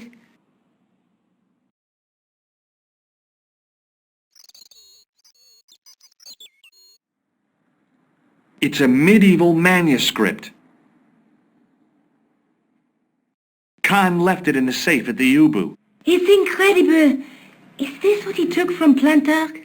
It could be, which means it's worth enough to kill for. Look there, two guys on the same horse. Oh, yeah. Maybe they couldn't afford one each. What of it? Have you ever heard of the Knights Templar? Their official seal was an image of two knights sharing a horse. Whatever this manuscript means, it's connected with the Templars. How come you know about these knights? I learned about them while writing an article on the Crusades.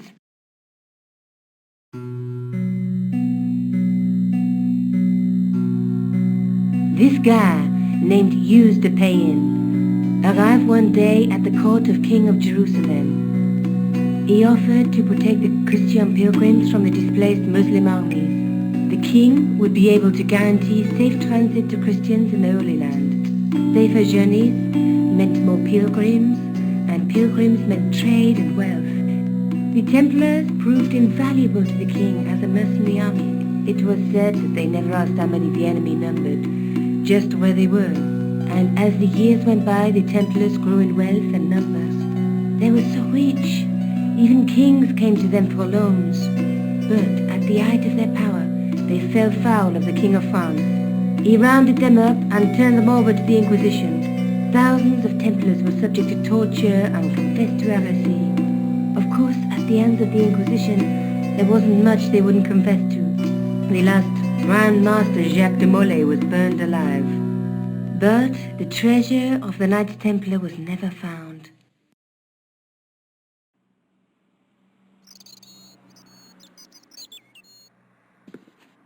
Jeez. So the treasure is hidden, waiting to be discovered? If there ever was a treasure, it's been lost for 600 years. Anyway, we're supposed to be investigating a serial killer, not a medieval treasure trove. But maybe that's what the clown and his accomplices are after. Maybe this manuscript is the key. You'd better leave it here for safekeeping. Think about it, George. One guy's already died for it, as you said yourself. Besides, that parchment is fragile. Okay, I'm convinced. You keep hold of it. Let's take another look at the manuscript. Let's face it, we need help, George. Someone who knows about these things. Who do you suggest? Indiana Jones? I know a guy who specializes in medieval studies. His name is Lobino. Huh. Some stuffy old fossil who gets horny over ancient relics, I suppose. Far from it. Andre isn't the stereotypical professor you have in mind. Where can I find this Lobino guy? At the CRUNE Museum. I'll give you the address. There's a woman looking at her reflection in a mirror, but the reflection has 3 hideous faces. She reminds me of the wicked queen in Snow White. She was the one who said, "Mirror, mirror on the wall," wasn't she? She made me cry so much when I was a kid, Mom carried me out of the movie theater. She didn't frighten me in the least. Like I said, I was only a kid. I didn't like the crocodile in Peter Pan either. A knight with a crystal ball. Now, there's something written on the scroll beside the knight. Yes, but it's written in Latin. Per disciplinam mea lux videbis. By my teachings, you will see the light. You speak Latin? Where did you learn a trick like that? A trick? I studied law, okay? I can read Latin. My, you're touchy. Tell me that again. Through my teachings, you will be enlightened. There's a guy working on a loom. He's weaving a carpet or a tapestry. Or a duvet cover. It's a clue to a place, I reckon. Somewhere famed for weaving and ships. Where folk live in barrels?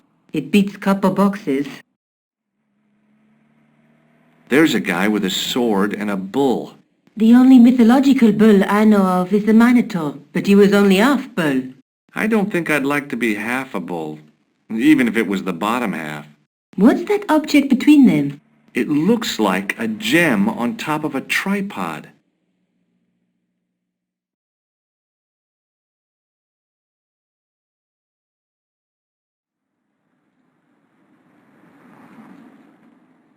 What are you doing to help trace the killer clown? Research, George. Yeah? You have a copy of the clown's yearbook? I have a telephone and lots of contacts. Oh, well, did you find anything useful? Not yet. I'm employing my first and most useful weapon. What's that? Patience. Oh, I've heard of that. Isn't it a substitute for decisive thinking? Have you found out any more about the murders? Well, it may be nothing, but both the clown's victims visited Paris earlier this year. When? The second week of July. They were both here at the same time. Did they meet? I don't know, but I can't imagine it was coincidence.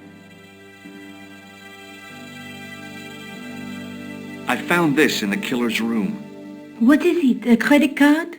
ID, Thomas Merren, of the Gruber Electronics Corporation. Never heard of him or the company. I found this matchbook in the killer's hotel room. It's from the Club Alamut. Never heard of it. Is there anything written inside it? No, what were you expecting? If this was a movie, there'd be a clue, a name or an address. That's no use. There aren't even any matches in it. Oh well, I'll keep it as a souvenir.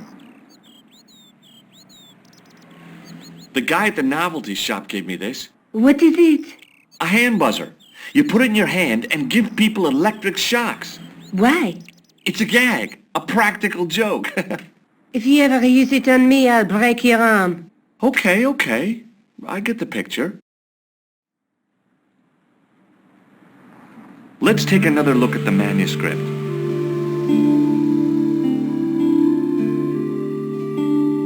There's a woman looking at her reflection in a mirror, but the reflection has 3 hideous faces. The ninth scroll bears a phrase in Latin. Through my teachings, you will be enlightened. There's a guy working on a loom. There's a guy with a sword and a bull. Between them is a gem supported by a tripod.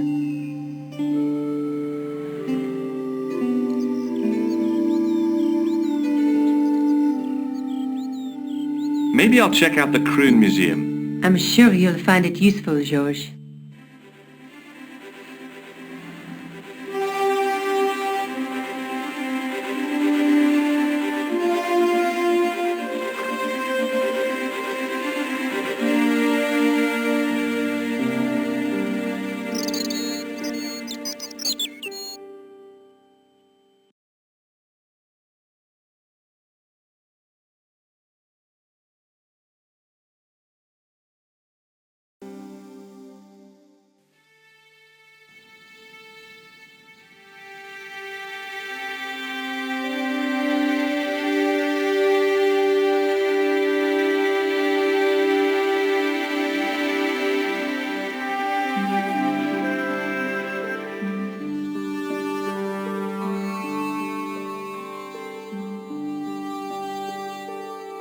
In the case was a spindly tripod, blackened with age and pitted with rust. It was identical to the tripod pictured on the manuscript. A notice identified it as 15th century from Western Ireland. It had been found in Loch Marne at the site of a Knights Templar preceptory. Ireland! What's that? This tripod was found in Ireland. I will have to ask you to keep your voice down. I'm sorry, I was excited.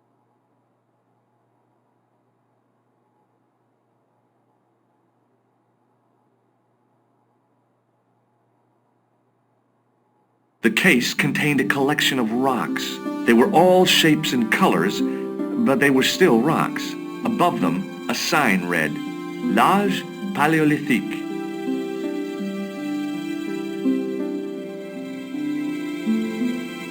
A metal rod attached to the wall was connected to the window.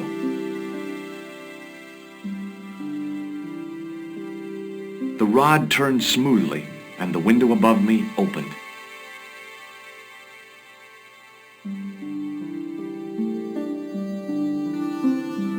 The case contained some fragments of pottery. They looked to me like broken flower pots. Above them, a sign read, L'Âge Paléolithique.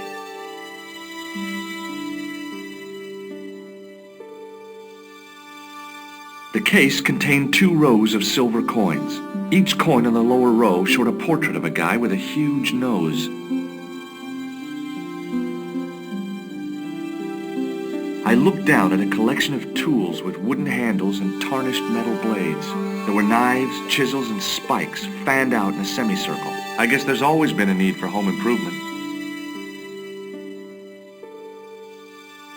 It was a tapestry of a lady, a lion, and a unicorn. If I'd had more time, I could have stared at it all day. The totem pole looked distinctly out of place in the setting of the museum.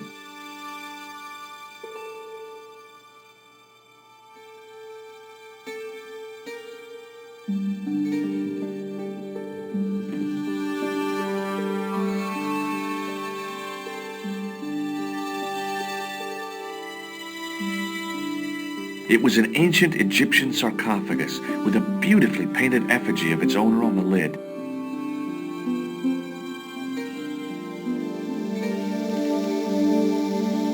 Leave it alone. That closet is over 3,000 years old. Closet? It's a sarcophagus. It was a stone carving from ancient Egypt.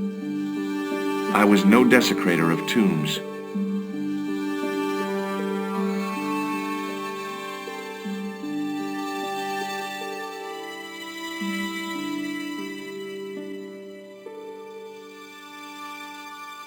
The case contained the tripod shown on the manuscript. As I reached toward the display case, a shrill piping filled the air. I froze, then tried to get myself together and act nonchalantly. Hey, no! No, monsieur. No. What's wrong? You must not handle the exhibits. I'm sorry. Pardon me? Oui, monsieur? Are you Lobineau? Oh, no. Fancy you mistaking me for him. No. I am the deputy custodian. But Lobineau does work here. Work? I wouldn't go so far as to call it that. He studies here most days, but as you can see for yourself, not today.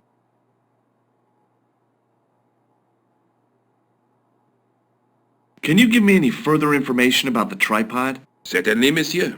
It's infamous. That tripod, that belonged to John Dee. What's the importance of John Dee's tripod? Dee was the most famous escapologist of the 16th century, the Houdini of his time. Don't you mean alchemist? Escapologists use ropes, chains, and handcuffs, not tripods. Well, whatever he was, that is the tripod he used in his experiments. What kind of experiments did John Dee perform with his tripod? Oh, the usual. Didn't you study chemistry at school? Yeah, but we skipped over thaumatology. Can I take a closer look at the tripod? What? Get it out of the case? Ah, no! That tripod is protected by a sophisticated surveillance system. How sophisticated? A painfully loud alarm bell. How is the alarm bell triggered? By the slightest pressure on or movement of any part of the case wherein that tripod is situated. It strikes me that to call your alarm system sophisticated is, well, stretching the truth a little. It has never failed yet. The sophistication is in its simplicity. Do you know anything about the Knights of the Temple? No, sir. Not a sausage. The sign on the tripod says it was found at a Templar preceptory. It does? Yeah. It doesn't mention John Dee at all. Most remiss. You don't know anything about the tripod, do you? No, I don't. I never had much of a start in life, you see. I owe what little education I gained to my uncle. He was an optician, but he also doubled as the village school teacher. He taught me the alphabet. Well, 19 letters of it. The bottom row of the chart was too small even for him to read, so he left them out. Why don't you start over and enroll for adult education? You know, I never thought of that. Do you think if I studied hard and did all my homework, I could be a professor of history? At your age? Dream on. Do you know anything about medieval manuscripts? Not me, monsieur. I am no scholar, though people often mistake me for one. It is the uniform, I guess. They see the clothes. They are impressed. And they ask you to park their cars? They ask me to park the... No. They assume I am an authority on the exhibits in my care. Whereas you know next to nothing about history. Of course not. All I am saying is, I am no scholar. Not like Monsieur Lobineau. What can you tell me about the collection of coins? A rare example of silver coinage from the reign of Philippe le Bel. That little hoard lay buried for centuries in a field on the outskirts of Paris. They're unique. Nothing like them has been found anywhere else in Europe. Who was Philippe le Bel? You don't know? Philippe IV, the King of France. Wasn't he the guy who wiped out the Knights Templar? I have no idea, monsieur. All I know is he was King of France. I don't even know why he was called Philippe le Bel.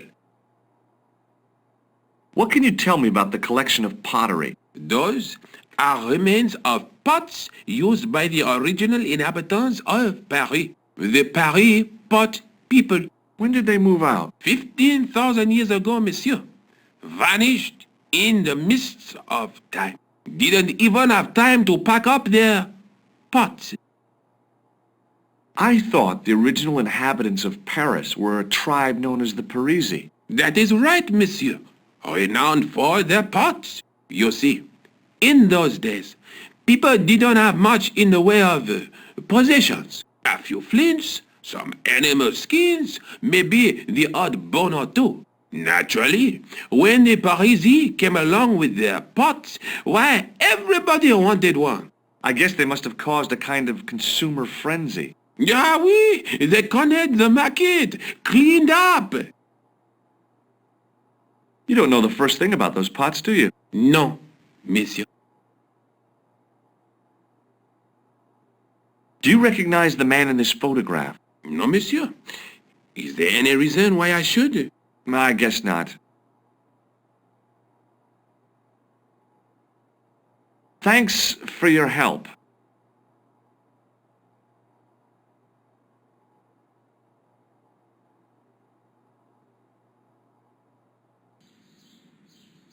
The tripod was definitely the one on the manuscript. The Templar connection confirmed it. I was tempted to go to Ireland to check it out.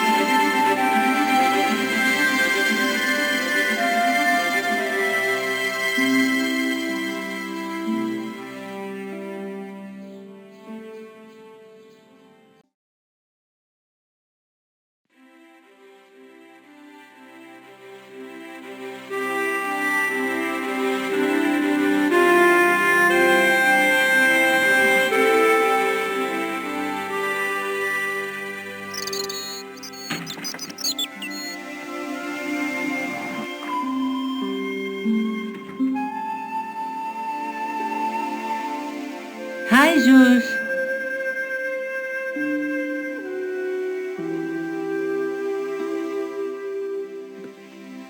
I found the tripod.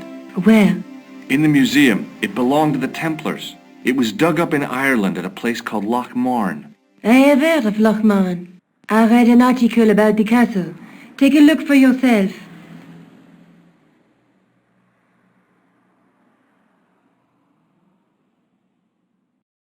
A popular gossip magazine? You read that rubbish? No, I write it.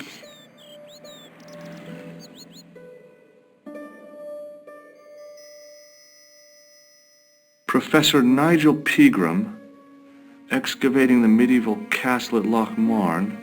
That's strange. What? He resigned his chair at Durham University in order to devote his time to the excavation. Not only that, but he canceled the filming of a fourth series of his popular television program.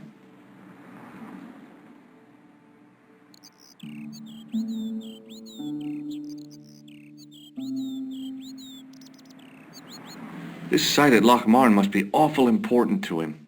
He's a professor of history. They're all cuckoo. All the same, I'd like to talk to this Professor Pegram. How do you feel about a trip to Ireland? Disappointed. Huh? That I won't be going. I want to follow up the Belota case. If you really think Pegram's gem is important, why don't you visit Lochmarn? On my own? I'm not so sure about that. Where is Ireland exactly?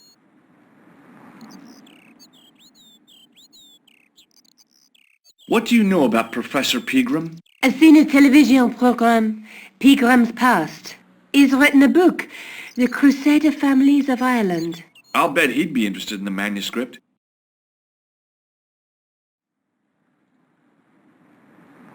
I'll see you later. Okay.